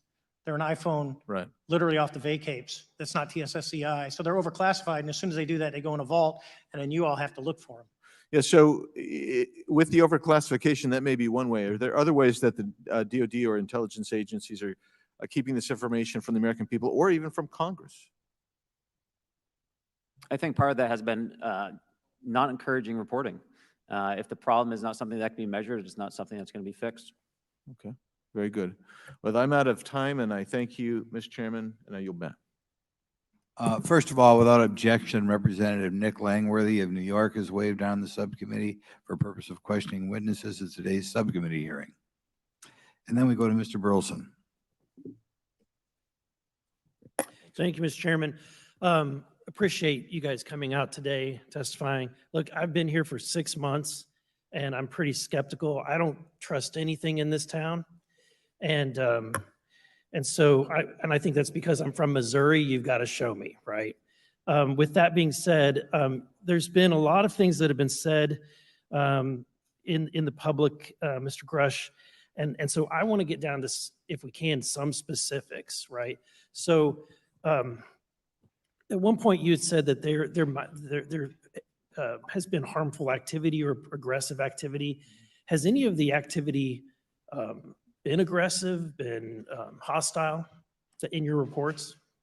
I know of multiple colleagues of mine that got physically injured, and the activity. And I got by UAPs or by people within the federal government? Both.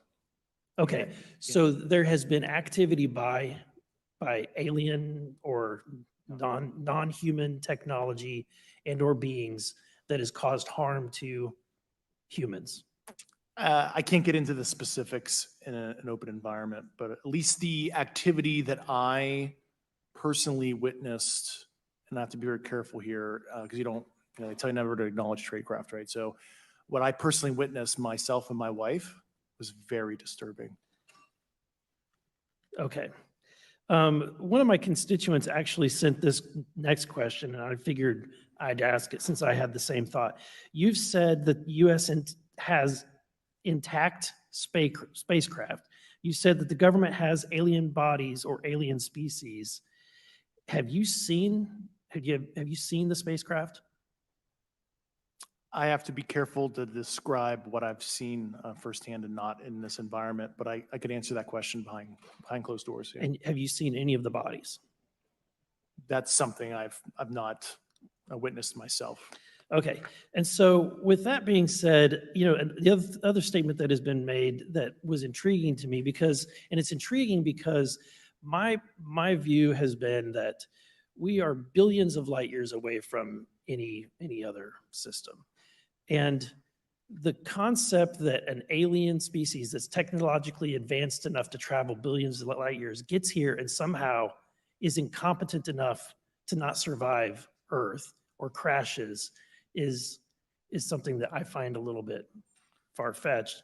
And with that being said, you have mentioned that there's interdimensional potential. Could you expound on that? Yeah, to answer your first question, and I'm here as a fact witness and expert, but I will give you a theoretical framework, at least to work off, to kind of espouse crashes, regardless of your level of sentience, right? Planes crash, cars crash, n number of sorties, however high, a small percentage are going to end in mission failure, if you will, as we say in the Air Force. And then in terms of multidimensionality, that kind of thing, the framework that I'm familiar with, for example, is something called the holographic principle. It derives itself from general relativity and quantum mechanics, and that is, if you want to imagine a 3D object such as yourself casting a shadow onto a 2D surface, that's the holographic principle. So you can be projected, quasi-projected from higher dimensional space to lower dimensional. It's a scientific trope that you can actually cross, literally, as far as I understand, but there's probably guys with PhDs that we could probably argue about that. But you have not seen any documentation that that's what's occurring? Only a theoretical framework discussion. Yes. Okay. Okay. Occam's razor is that these aircraft, have they been identified that they are being produced by domestic, military and contractors? Is there any evidence that that's what's being recovered? Not to my knowledge, plus the recoveries predate a lot of our advanced programs that I previously am witting of. So, would it be safe to say that there could be a scenario today where you have an aircraft that crashes and because it's been involved in one program from one federal agency, and but the agency that retrieves it is not aware of that program, and to them it appears alien in origin? I mean, that's a hypothetical situation. I'm not aware of any historical situation that would match that you described. So you're not aware, it has not happened that you're aware of? That I'm aware of. Thank you, Mr. Chairman. I yield back.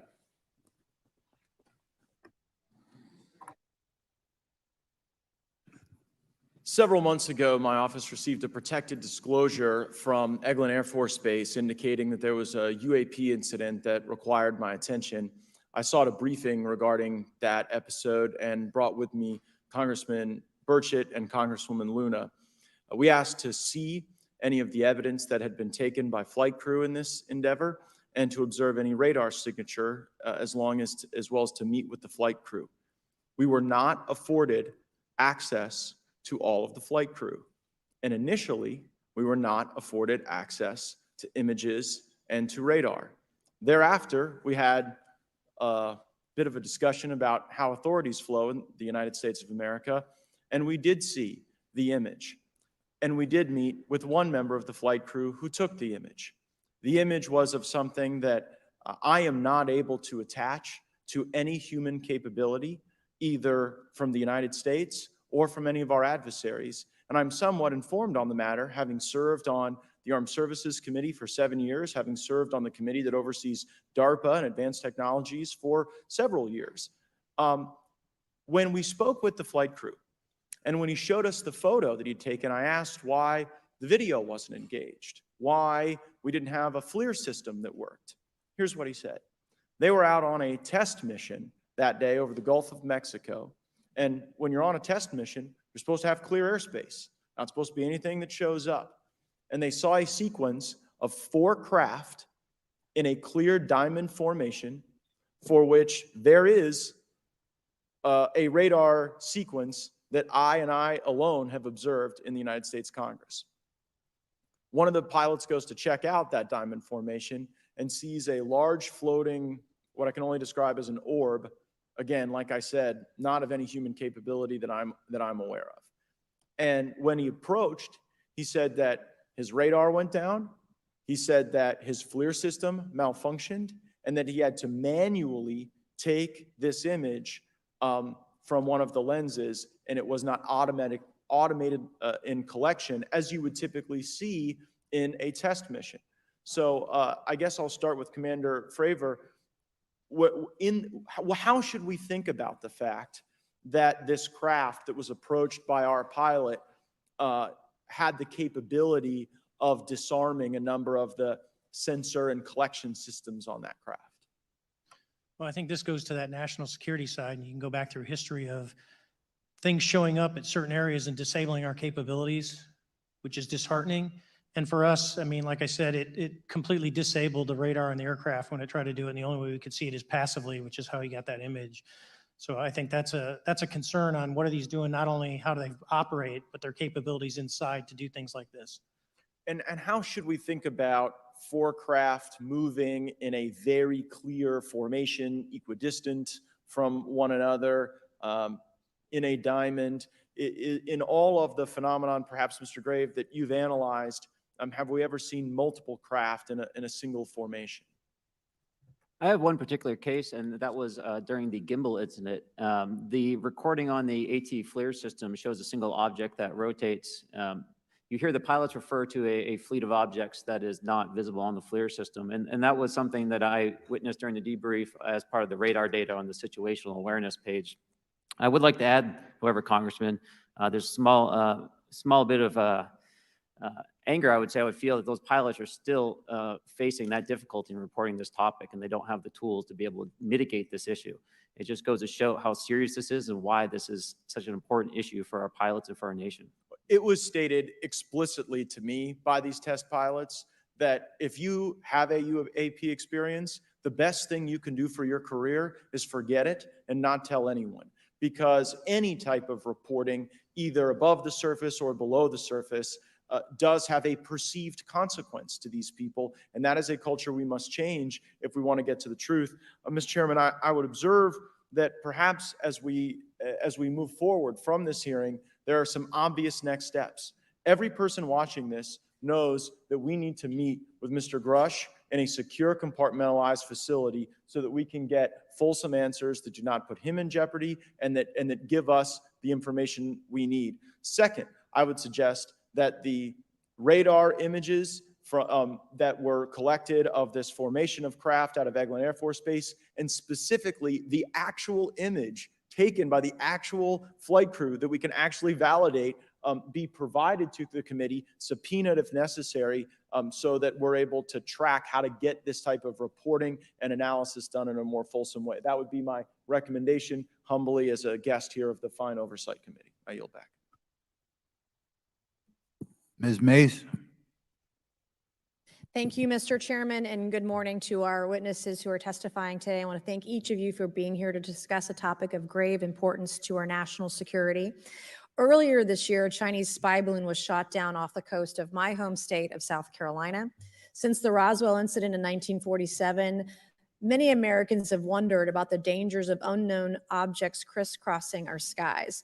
Whether these are UAPs or weather phenomena, advanced technology from American allied or enemy forces, or something more out of this world. So my first question, I have several questions, and if we can just be quick on these first two, I'm gonna ask each of you the same question, and then I'll get to each of you individually. The first one, when you reported your experiences with a UAP, did any of you face any repercussions with your superiors, yes or no? No. No. I've actually never seen anything personally, believe it or not. So. All right. And then do you believe there's an active disinformation campaign within our government to deny existence of UAPs? Yes or no? I don't have an answer to that. As previously stated publicly, yes. I think previously with like Project Blue Book, yes, but currently I don't speak for the United States government. Okay. Thank you. I have a few questions for Mr. Graves. What percentage of UAP sightings, in your belief, go unreported by our pilots? This is an approximation based off of my personal experience speaking with a number of pilots, but I would estimate we're somewhere near 5% reporting perhaps. So like 95% basically don't report seeing UAPs. That's just my personal estimate. In the incident off Virginia Beach, do you believe the Navy took the danger to your aircraft seriously after it was reported? Absolutely. A few questions for Mr. Favor. As an expert naval aviator, have you ever seen an object that looked and moved like the Tic Tac UAP? No. Did the Tic Tac UAP move in such a way that defied the laws of physics? The way we understand them, yes. Many dismiss UAP reports as classified weapons testing by our own government, but in your experience as a pilot, does our government typically test advanced weapon systems right next to multi-million-dollar jets without informing our pilots? No, we have test ranges for that. It took over 15 years for your encounter with the Tic Tac to be declassified. Do you feel there was a good reason to prevent lawmakers from having access to this footage? No, I just think it was ignored when it happened and it just sat somewhere in a file, never got reported. In a drawer. It happens a lot up here. Shocker. Mr. Grusch, a couple of questions for you too, sir, this morning. What percentage of UAPs do you feel are adequately investigated by the U.S. government of the 5% that are reported? I can only speak for my personal leadership over at NGA. I tried to look at every report that came through that I could triage. So, do you believe that officials at the highest levels of our national security apparatus have unlawfully withheld information from Congress and subverted our oversight authority? there are certain elected leaders that had more information that I'm not sure what they've shared with certain Gang of Eight members or et cetera, but certainly I would not be surprised. Okay. You've stated that the government is in possession of potentially non-human spacecraft. Based on your experience and extensive conversations with experts, do you believe our government has made contact with intelligent extraterrestrials? Something I can't discuss in public setting. Okay, I can't ask when you think this occurred. If you believe we have crashed craft, stated earlier, do we have the bodies of the pilots who piloted this craft? As I've stated publicly already in my News Nation interview, biologics came with some of these recoveries. Yeah. Were they, I guess, human or non-human biologics? Non-human, and that was the assessment of people with direct knowledge on the program I talked to that are currently still on the program. And was this documentary evidence, this video, photos, eyewitness? Like, how would that be determined? The specific documentation I would have to talk to you in a skiff about. Gotcha. Okay, so, and you may or may not be able to answer my last question, and maybe we get into a skiff at the next hearing that we have, but who in the government, either what agency, sub-agency, what contractors, who should be called into the next hearing about UAPs, either in a public setting or even in a private setting? And you probably can't name names, but what agencies or organizations, contractors, et cetera, do we need to call in to get these questions answered, whether it's about funding, what programs are happening, and what's out there? I can give you a specific cooperative and hostile witness list of specific individuals that were in those. And how soon can we get that list? I'm happy to provide that to you after the hearing. Super, thank you, and I yield back. Okay, now we have Mr. Langworthy's here. Okay. Thank you There very it much. I'd like to thank all of the witnesses for being here today to discuss this very unique topic. And I'd like to jump right into my questions, if you don't mind. Commander Fravor, can you briefly describe your background? Yeah, I was an enlisted Marine, Naval Academy graduate, Navy, flew for 18 years, got a master's from University of Houston, and I've worked in the private sector for the last, 16 years, 17 years. I do a lot of defense work. So Really gold-plated credentials. Commander Fravor, we have all seen the floating Tic Tac video that you engaged with on November 14th, 2004. Can you briefly talk about why you were off the coast of San Diego that day? Yeah, we were at a workup with all the battle groups. So we integrate the ships with the carrier, the air wing with the carrier, and we start working. So we were doing an air-to-air defense to hone not only our skills, but those of the USS Princeton when they had been tracking them for 2 weeks. The problem was that there was never manned aircraft airborne when they were tracking them. And this was the first day. And unfortunately, we were the ones airborne and went and saw it. Do you remember the weather that day? Was it cloudy or windy or anything out of the ordinary on the Pacific coast? It was actually, if you're familiar with San Diego, it was a perfect day, light winds, no white caps, clear skies, not a cloud. It was, for flying, it was the best. Now, is it true that you saw, in your words, a 40-foot flying tic-tac shaped object? That's correct. Or for some people that can't know what a Tic Tac is, it's a giant flying propane tank. Fair enough. Did this object come up on radar or interfere with your radar or the USS Princeton? The Princeton tracked it, the Nimitz tracked it, the E2 tracked it. We never saw it on our radars. Our fire control radars never picked it up. The other airplane that took the video did get it on a radar. As soon as it tried to lock it, it jammed the radar, spit the lock, and he rapidly switched over to the targeting pod, which you can do in the F-18. From what you saw that day and what you've seen on video, did you see any source of propulsion from the flying object, including on any potential thermal scans from your aircraft? No, there's none. There's no IR plume coming out. And Chad, who took the video, went through all the EO, which is black and white TV, and the IR modes, and there's no visible signs of propulsion. It's just sitting in space at 20,000 feet. In your career, have you ever seen a propulsion system that creates no thermal exhaust? No. Can you describe how the aircraft maneuvered? Abruptly, very determinate. It knew exactly what it was doing. It was aware of our presence, and it had acceleration rates. I mean, it went from 0 to matching our speed in no time at all. Now, if the fastest plane on Earth was trying to do these maneuvers that you saw, would it be capable of doing that? No, not even close. And just to confirm, this object had no wings, correct? No wings. Now, was the aircraft that you were flying, was it armed? No, never felt threatened at all. If the aircraft was armed, do you believe that your aircraft or any aircraft in possession of the United States could have shot the Tic Tac down? I'd say no. Just on the performance, it would just left in a split second. It looks like that we have a problem here that needs further investigation. Yes. In your belief, is this flying Tic Tac, I mean, is it capable of being the product of any other nation on the earth? No, I said, like I said earlier, I think it defies current material science and the ability to develop that much propulsion. And I know there's been some physicists have done calculations, which is beyond anything that we have. Well, either the United States has an adversary here in this world that we don't know, or we really have some serious investigations to do. I really appreciate you being here. Is there anything else about the November 14th, 2004 incident that you think is important for this committee to know that you haven't been asked here today? No, it's been said it's probably the most credible UFO sighting in history based on all the sensors that were tracking it. And then for us to get visual and to go against the naysayers that it's something on the screen or whatever. I mean, there's 4 sets of human eyeballs. We're all very credible.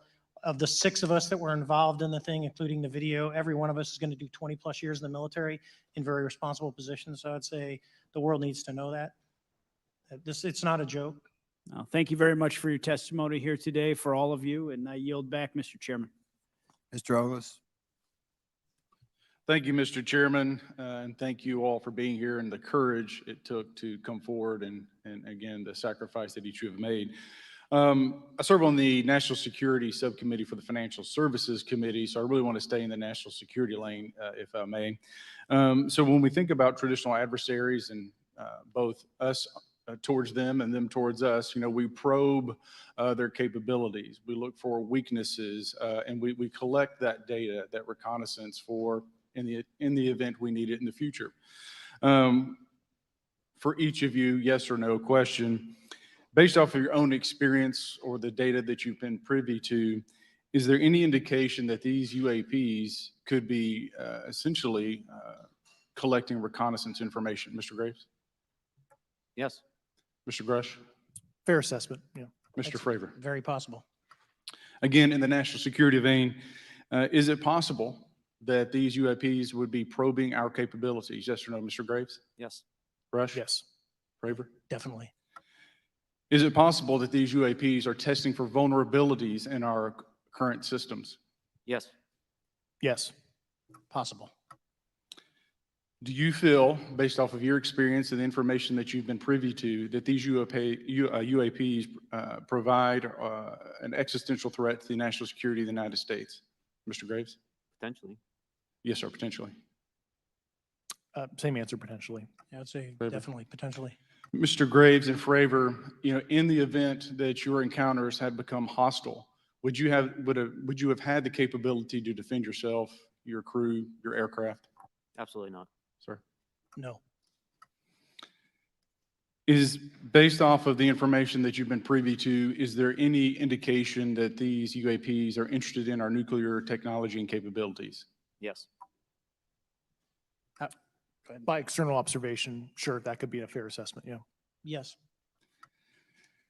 Is there any indication that the Department of Energy is involved in UAP data collection and housing? I don't have an answer.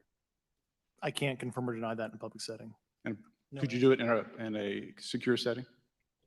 Yes. Mr. Fravor? No, I don't know. Mr. Chairman, I think I'm the last member to go, but there clearly is a threat to the national security of the United States of America. As members of Congress, we have a responsibility to maintain oversight and be aware of these activities so that, if appropriate, we take action.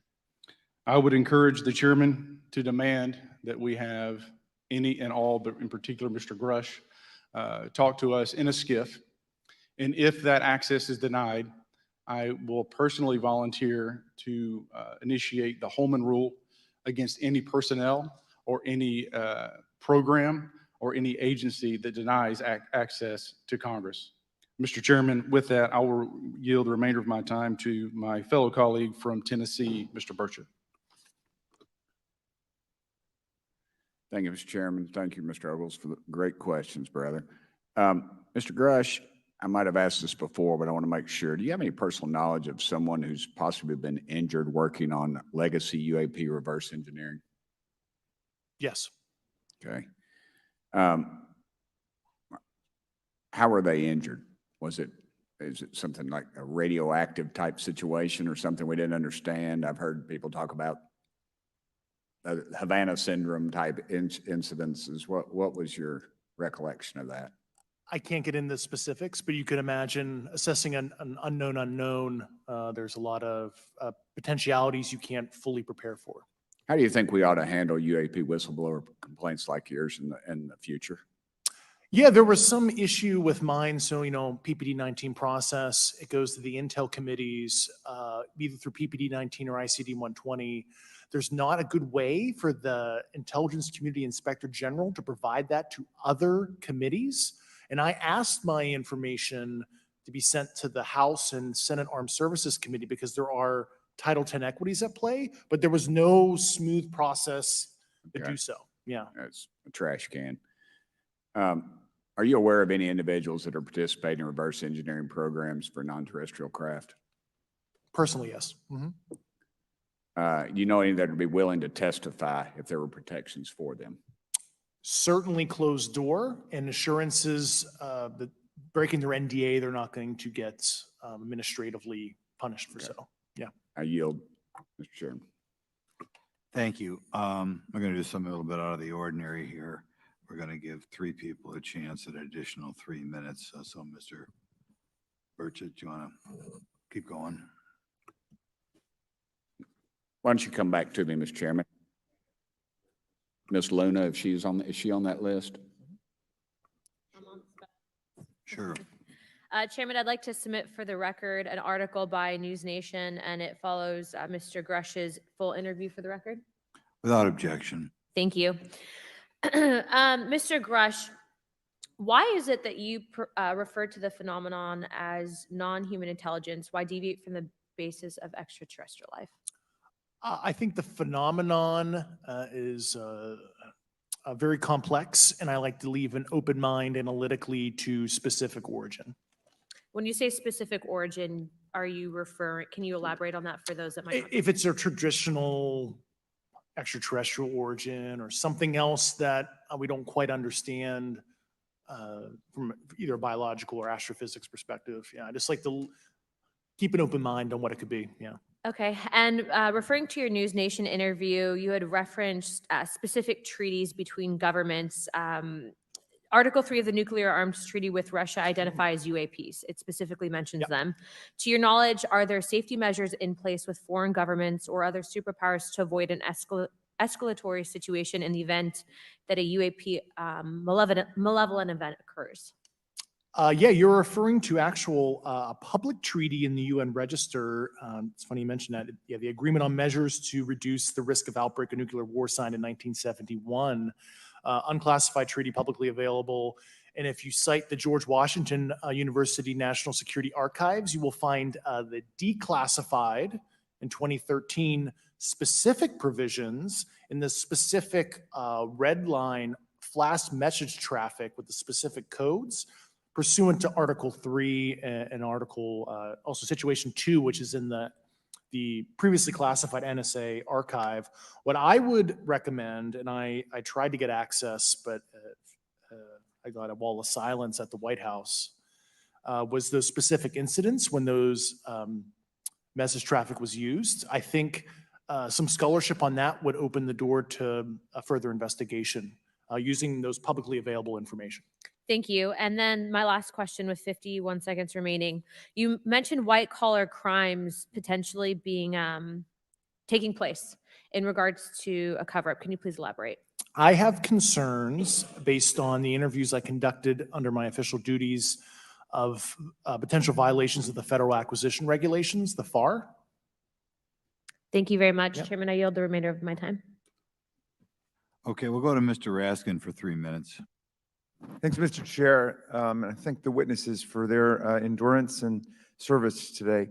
Mr. Fravor, you've described your episode in detail now, and you call it the most credible UFO sighting in history. But I wonder, was this the first time that you encountered a UFO or a UAP in 2004? Yes. And what was your general attitude or perspective on the UFO discussion before that happened? I never felt that we were alone with all the planets out there, but I wasn't a UFO person. I wasn't watching History Channel and MUFON and all that. And have you had experiences or encounters since that happened? No. And so have you formed any general conclusions about what you think you experienced then? Yes, I think what we experienced was, like I said, well beyond the material science and the capabilities that we had at the time, that we have currently, or that we're going to have in the next 10 to 20 years. Very good. Mr. Grusch, you've been able to answer in great detail on certain questions, and then other things you say you're not able to respond to. Can you just explain where you're drawing the line? What's the basis for that? Yeah, based on my DOPSR security review and what they've determined that is unclassified. I see. So you're answering any questions that just call upon your knowledge of unclassified questions, but anything that relates to classified matters you're not commenting on in this context. In an open session, but happy to participate in a closed session at the right level. Yeah. Okay. And Mr. Graves, you've said that there are dozens of fellow pilots, military pilots. Are there also commercial pilots who've encountered the same kind of sightings that you described before? They are similar. Commercial pilots have less range and less sensors to be able to reach out and look for objects over wide swaths of airspace. And so pilots are seeing them, commercial pilots are seeing them, and they're typically closer, and the range of what they're seeing is pretty large. What is the most vivid, concrete sighting with the naked eye of the objects that you described before, the cube-like objects? Certainly, I think the most vivid sighting of that would have been near a near midair that we had at the entrance to our working area. One of these objects was completely stationary at the exact entrance to our working areas, not only geographically, but also at altitude. So it was right where all the jets are going, essentially on the eastern seaboard. The two aircraft flew within about 50 feet of the object, and that was a very close visual sighting. And you were in one of the aircraft? I was not. I was there when the pilot landed. He canceled the mission after, and I was there. He was in the ready room with all his gear on, with his mouth open. And I asked him what the problem was, and he said he almost hit one of those darn things. He said he was 50 feet away from it? Yes, sir. And his description of the object was consistent with the description you gave us before? A dark gray or a black cube inside of a clear sphere. Inside of a clear sphere? Yes. And with no self-evident propulsion system? No wings, no IR energy coming off of the vehicle, nothing tethering it to the ground. And that was primarily what we were experiencing out there. I'm over time. Thank you very much for your service, and I yield back to Mr. Chairman. Very good. Mr. Burchett? Thank you, Mr. Chairman. This is for all three of y'all, starting with Mr. Graves. Why did you come forward on this issue? I came forward because I felt that my colleagues did not have a way to mitigate this safety threat, and I wanted to help them. I was trained as an aviation safety officer by the Navy, and this seemed, it just felt right. I felt like I had to help the folks that were still flying and dealing with this. Mr. Grusch? Purely a sense of duty. My first sworn oath when I was a cadet 18 years ago, and I still uphold that even out of uniform. Commander? I was pestered by a friend, and I asked why, and he said, "You're the one person that they can't discredit, and you'll add credibility to the New York Times article." And so after about 6 times, I said, "Okay." Yeah. This town isn't made, unfortunately, by people like y'all. We thank y'all. And I do want to also thank the people in the audience and the people that are watching this that can't be, people all over the world that have kept this issue alive. You've endured criticism and derogatory remarks, and we're trying to get to the bottom of it. And so God bless y'all. Thank y'all so much. We really appreciate you guys and gals.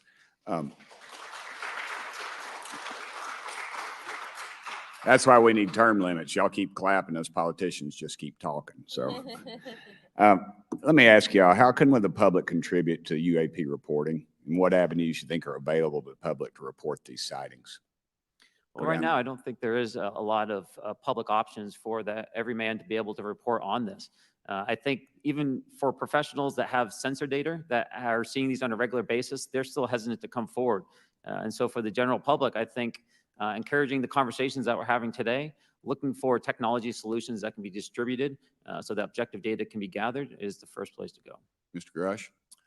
I'll just touch on the whistleblower side of it. I do encourage, current and former military, intelligence community, and industry contractors to come forward in a legal way, either through the IC or DoD or whatever the cognizant IGs are, to lead, join me in this discussion. Commander, and I guess I should say this for the record. My daddy was United States Marine Corps, 1st Marine Division. So, Hoorah. Yes, sir. He was old school, him and Chesty Puller on Peleliu. So thank you, wow. brother. Wow. Yes, sir. I'm not anything like my daddy. He was incredible. I'm very mediocre to say the least, but go You ahead. seem to be doing fine. Yeah. For me, I was an accident investigator, so the biggest thing to learn, and I think that witnesses need to do is, one, don't try and make the fish bigger than it was. Stick to the facts, write it down, and don't speculate what you think it is because it will sway your decision. Just write the facts down. We can get all the facts together and we can start to investigate and get a real honest story instead of it was this big. Thank you all, and I want to thank everybody. We made history today. Mr. Chairman, I yield. Thank you much, Mr. Garcia. Thank you. I know now we're going to be making some closing remarks, and so I just want to just say a few things. First, to our witnesses, I want to thank all of you for being here with us today. I know that it takes a lot of courage. You're telling really important information to this committee, and I just want to thank you also for all three of you, your service to our country. I also want to just note that today's hearing was both important but also serious, and I want to thank our subcommittee chairman, Mr. Grothman, I think for running a very fair and substantive hearing. I do want to thank the committee staff on both sides for the amount of work that it took to put this hearing in place, and certainly to all the members that have been involved in this issue prior to the hearing. I also want to note for our witnesses and for the public that I'm a freshman member of Congress, and I've only been here for 7 months, but this is by far the most bipartisan conversation and discussion that I have seen happen in the Congress. And I think that a topic of this significance as it relates to our national security, as it relates to information that we're trying to gather for the American public, does bring people together, and I think that's been really great to see. I think it's also important to note for the public, today in our hearing, we had on our side also both our full ranking member, which is Mr. Raskin, and our vice ranking member, which is Ms. Ocasio-Cortez, both here at our hearing. I think it shows the importance and seriousness that our side of the aisle is taking to this important hearing, but also to the broader issue as it relates to working with our Republican counterparts on this committee. I want to additionally add that I think it's really important that we have and continue these discussions and these hearings. Clearly, there's a lot of information that we don't know, but it's also very clear that we have to continue our investigation and accountability on asking the right questions and ensuring that they're part of the public record. One thing that was important today is some folks might wonder, why are we asking questions that might already be out there or that have been asked before? It's important that they're asked and put into the public record as it relates to this committee. And so I want to thank you for, answering some questions multiple times. I know not just in maybe meetings you had with some members, but also here in the public. Let me also just add an additional note that it's important also that our friends in the media and those that are not just reporting on this hearing, but that have reported on this topic and that may in the future, the media has an important role in this process. And it's very important that the media engages, does independent investigation, and reports on not just what happened today, but what they see independently as what is happening around UAPs in the broader community. That is also an important public benefit that we have in trying to get the information and the facts as it relates to this. Let me also just say finally that as a teacher and an educator and a longtime teacher and researcher, that I also really believe in following facts, in doing your homework, and making sure that you follow science as we try to give as most information as possible. And so I want to thank you all for agreeing to do that today. Transparency is a cornerstone of government. We live in a vast galaxy, a lot of unanswered questions, and thank you all for being here today. Mr. Chairman. Thank you. I'd like to one more time thank Mr. Burchett and Ms. Luna for bringing this to our attention. It's a topic that has interested me since I was in school. It was a very illuminating hearing. Obviously, I think several of us are going to look forward to getting some answers in a more confidential setting. I assume some legislation will come out of this. Sure. I apologize, Mr. Chairman. I need to compliment the folks in my office that did a lot of the work on this. Rachel and Noah sitting behind me here. They're very quiet and humble, but if without them, this thing would not have come off like it did. So I apologize. Thank you. I think we're going to want to look into what we can do to make more of this information public. I think there's certainly a time period after which it should always be made public, and people have been concerned about these issues, like I said, since I was in high school. But in any event, I'd like to thank everybody who was here, sticking through the entire hearing. Without objection, the members will have 5 legislative days to submit materials and to submit additional written questions for the witnesses, which will be forwarded to the witnesses for their response. If there's no further business, without objection, the subcommittee stands adjourned. Fact, out there, I met a fellow who came in here all the way from Denmark to be here for this meeting. So this is huge. This is worldwide. I think we suspect what's going on, but I'd also like to thank the members of Congress who have supported our efforts to make this hearing happen. Some have even confided to me that they've had UFO sightings of their own. Those members, of course, some of them wish to remain anonymous, and I'll keep it that way. But also, finally, I'd like to thank these 3 brave witnesses here. They took an oath. They took an oath to uphold the Constitution of the United States, and dadgummit, they're doing it. And we owe them a debt of gratitude.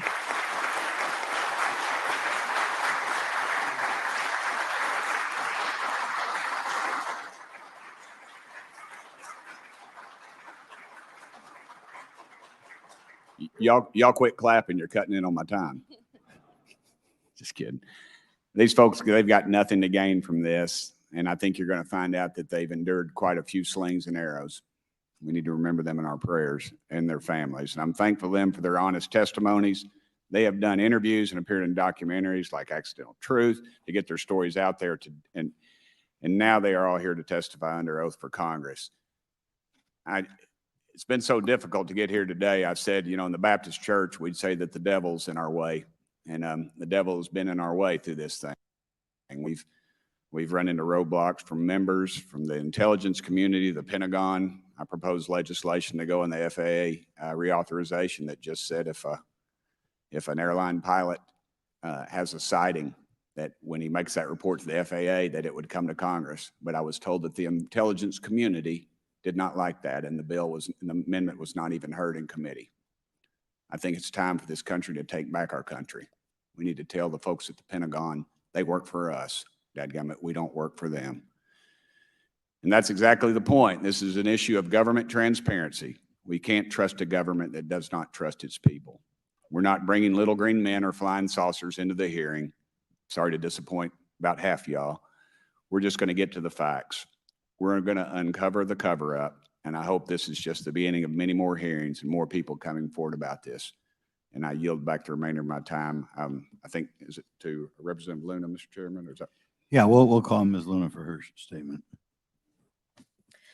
The circumstances surrounding UAPs has captivated the attention of the American people for decades, ingrained in even the minds of our nation's leaders from Jimmy Carter to Barack Obama, Hillary Clinton to Donald Trump, Marco Rubio to Chuck Schumer, John Radcliffe to National Security Council officials. Yet from Roswell, New Mexico to the coast of Jacksonville, Florida, the sightings of UAPs have rarely been explained by the people who have firsthand accounts of these situations. This is largely due to the lack of transparency by our own government and the failure of our elected leaders to make good on their promises to release explanations and footage and mountains of overclassified documents that continue to be hidden from the American people. This isn't just how I feel. In fact, the American people largely believe that the government has actively covered up the truth about UAPs. One poll in particular found that 68% of Americans believe that the government is hiding information about UAPs and not being honest about what we know about them. And from my personal experience, I believe the same thing. Another poll found that nearly half Americans believe that the federal government is doing a very bad or somewhat bad job of dealing with reports of UFO sightings. As Representative Burchett just referenced on the FAA bill that just went through, you can tell that that's exactly happening. Considering the thousands of testimonies and videos taken on people's phones and eyewitnesses' accounts made by credible witnesses such as doctors, pilots, scientists, and active duty service members, it is unacceptable to continue to gaslight Americans into thinking that this is not happening or that the potential of intelligent life forms exists other than humans. Even more alarming is the fact that these eyewitnesses are many times service members and have no assurance that their lives will not be negatively impacted or even harmed by their experiences. In being an active duty service member working on an airfield, I've had conversations with many pilots where they were in fear of coming forward for retribution and or being taken off flight status. How do we know this? Because the government has said nothing to assure us otherwise. They have also did nothing to calm the concerns of over 20% of Americans who have reported to have seen UFOs or UAPs. We are simply told not to question the government and that the government has it under control. Today is the first hearing of its kind where we will attempt to get down to the bottom of what is actually happening with UAPs. But we will hear from people who have had personal sightings rather than Pentagon bureaucrats who have always been sent to stonewall our investigations. Just so that the press knows and the people know, we were even denied access to a classified briefing in a SCIF prior to this hearing due to the amount of hoops that we had to jump through to grant temporary clearance to witness Grusch, who has knowledge of classified information. It is time to have an open-minded discussion on this topic, to hear the evidence and understand the magnitude of what this means, not just for our nation, but for humanity. Thank you, Chairman. I yield back the rest of my time. Thank you very much. And I'd like to thank you and Mr. Burchett for bringing this topic to my attention. Now we'll recognize National Security Subcommittee Ranking Member Garcia for 10 minutes. Well, thank you, Mr. Chairman. And I want to thank first our witnesses for joining us today. I want to begin by thanking you all for your service to our country and for sharing your voices today and your courage to be here as well. to Mr. Graves. Particularly grateful to you to spend some time that we had for you to share with candor some of your experiences. So I appreciate that as well. I do want to thank all the members of our subcommittee today and also those that are here and have waved on for their incredible interest in this issue, particularly to Congressman Burchett. I know that your leadership has brought us to this place today, and I want to thank you for that, as well as everyone else that's been engaged in this work.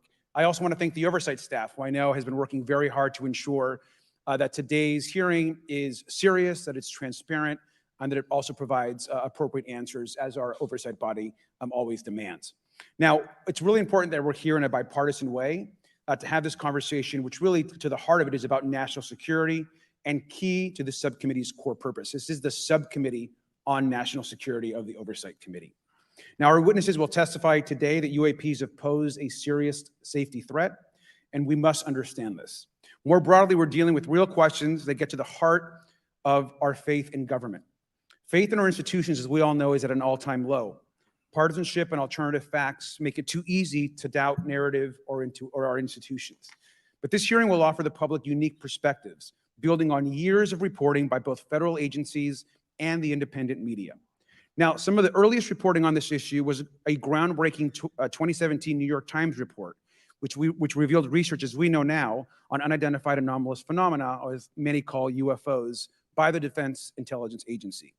Mr. Graves and Commander Fravors' experiences with UAPs have also been documented by the public, not just by the New York Times, but CNN and many other national news outlets. Now, the Office of the Director of National Intelligence has published public reports documenting UAPs, and on June 9th, 2022, NASA announced that the agency is commissioning a study to, of course, examine unidentified anomalous phenomena. Now, the sheer number of reports, whistleblowers, and stories of unidentified anomalous phenomena should raise real questions and warrant investigation and oversight, and that's why we are here today. Now, pilots have reported encounters for years. Now, because of the stigma around reporting these incidents, we still don't have a complete picture of actually what's going on, particularly as our witnesses will testify on the civilian side, and that is a real problem that we have today in the country. Now, it's very important that we show that Democrats and Republicans in Congress can come together in a bipartisan way to cut through misinformation and to look at the facts in a serious and thoughtful manner. If we are to advance oversight and public disclosure, we must also gain the broad support of the public. We will succeed getting facts out to the public faster if there is a broad public support as part of the process. Now, I understand fully the Department of Defense is hesitant to share information that could also undermine our national security by revealing information on the capabilities of our own aircraft, our sensors, and other sensitive material. At the same time, many people believe that we're withholding information from them, and that is dangerous also. I believe in openness and transparency. That is also the role of Congress, and I want to trust that the American people will be able to weigh the evidence and make up their own minds. Now, we have incidents where sensors, sometimes even multiple types of sensors, detect things that we cannot explain. UAPs, whatever they may pose a serious threat to our military or civilian aircraft, and that must be understood. Now, my career and training as a longtime and career educator and teacher and researcher tell me that we should never rule anything out. We know that our space, of course, is vast and undiscovered. I also want to note that Mr. Sean Kirkpatrick, director of the All-Domain Anomaly Resolution Office, the component of the DoD office that investigates UAP data, has testified before the Senate this year that his unit has found no evidence of extraterrestrial activity. NASA has also stated they don't have evidence of extraterrestrial life either, and we've heard this, of course, from some of our government agencies. And we should remind viewers and witnesses, which I think is really important, that we also cannot share classified information in public settings. But questions, of course, remain that people want to see data and information for themselves. The enormous interest in the hearing today underscores the importance of a fair and open look at the evidence from witnesses who can share their unique perspectives. Now, I know I certainly have a lot of questions, and I know that all the members of our committee do as well. We should come to this hearing with an open mind, and we should not let our existing ideas restrict us on either side. I hear over and over from many agencies the stigma around reporting and investigating UAPs prevents us from getting real answers. We know that whistleblowers have reported harassment, intimidation, or stigma as well, and this is not acceptable. If people can't report incidents which would have national security or safety implications, then that also has serious consequences for us. As ranking member of this subcommittee, I know my job would be completely impossible if whistleblowers or others feel intimidated to come before this committee.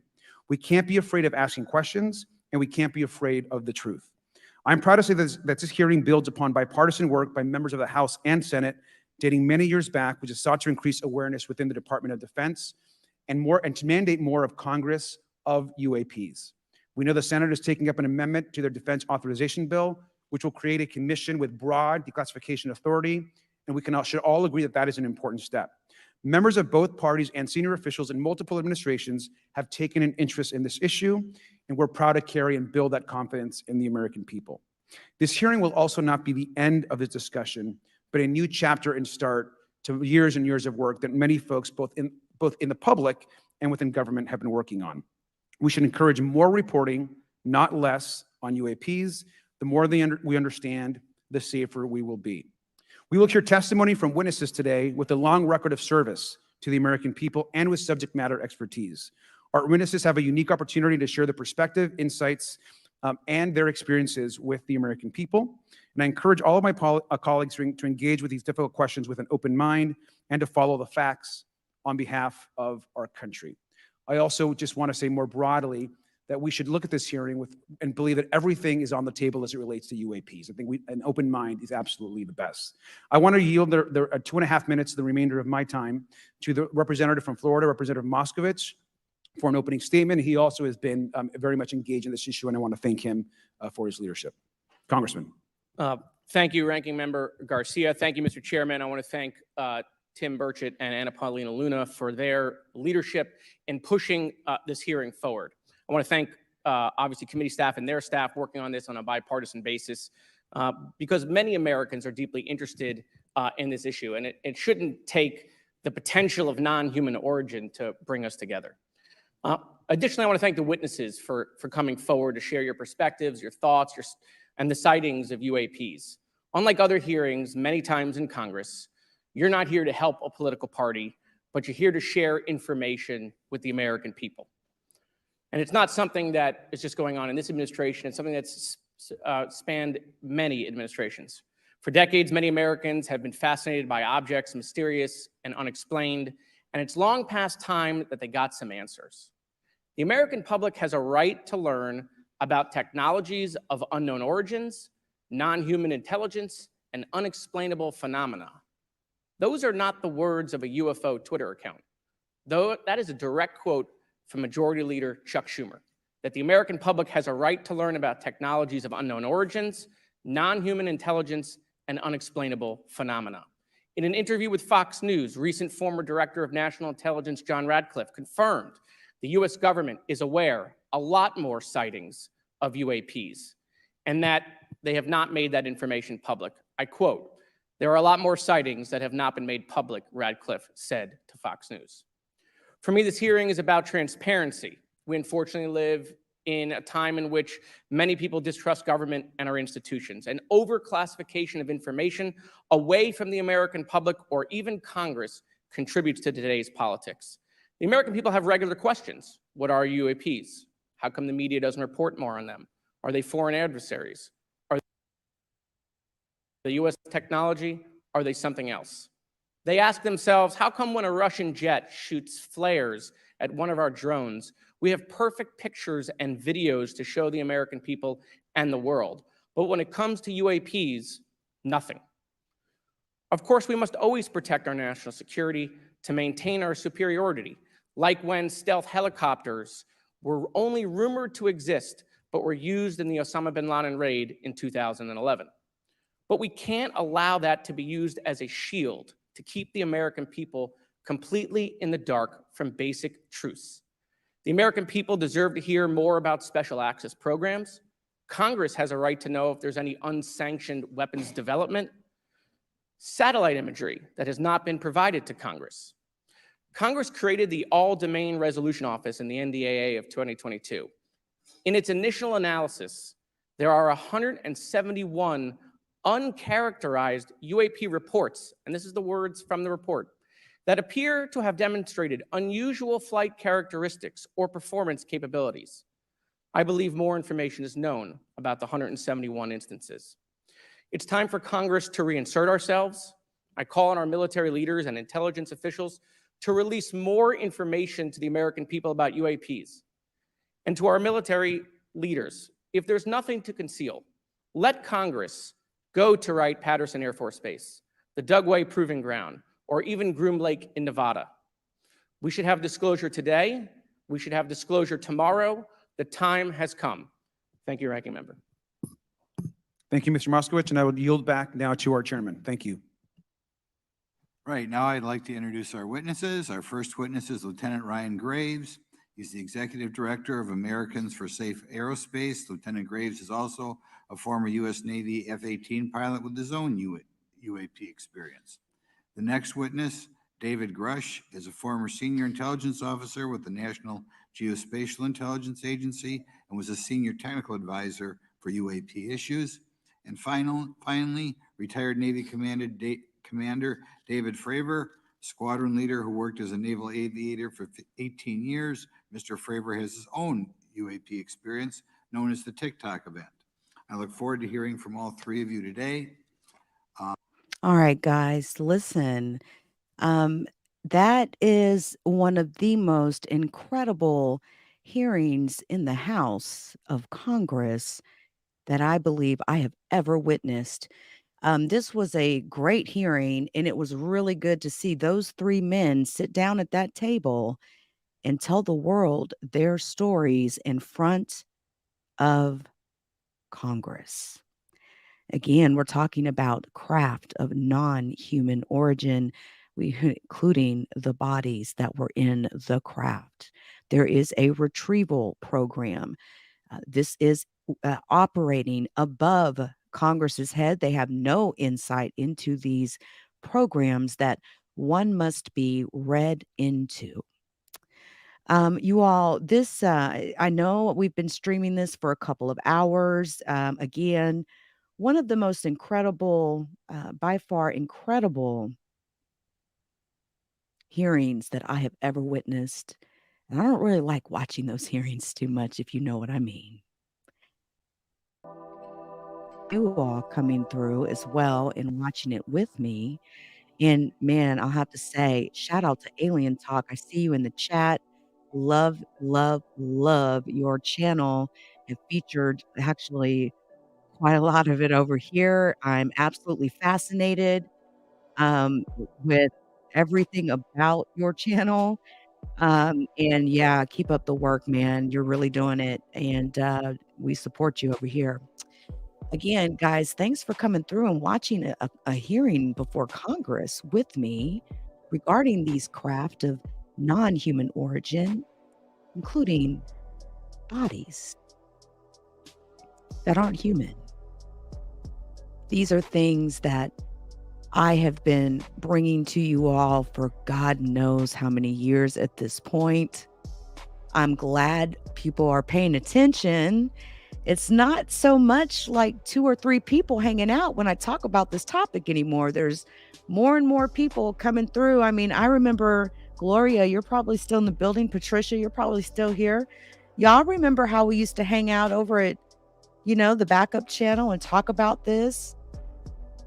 It'd be what, 4 or 5 of us over there, right? And now there is a momentum that is unstoppable at this point. The United States can no longer control this. This is disclosure. Until next time, everyone.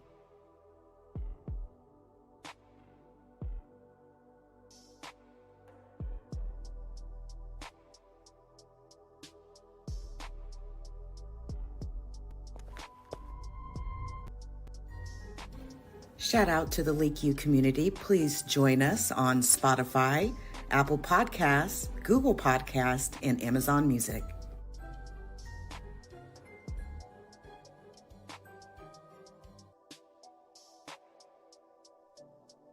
Please hit the like. Thank you.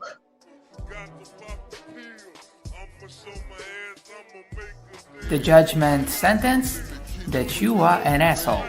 The trial is over. Thank you, everybody. Let's play a game. You have 10 seconds to take all your stuff and get out of my life. 10, 9, 8. God bless you, motherfucker. You're really smart, like really, really, really smart like I am.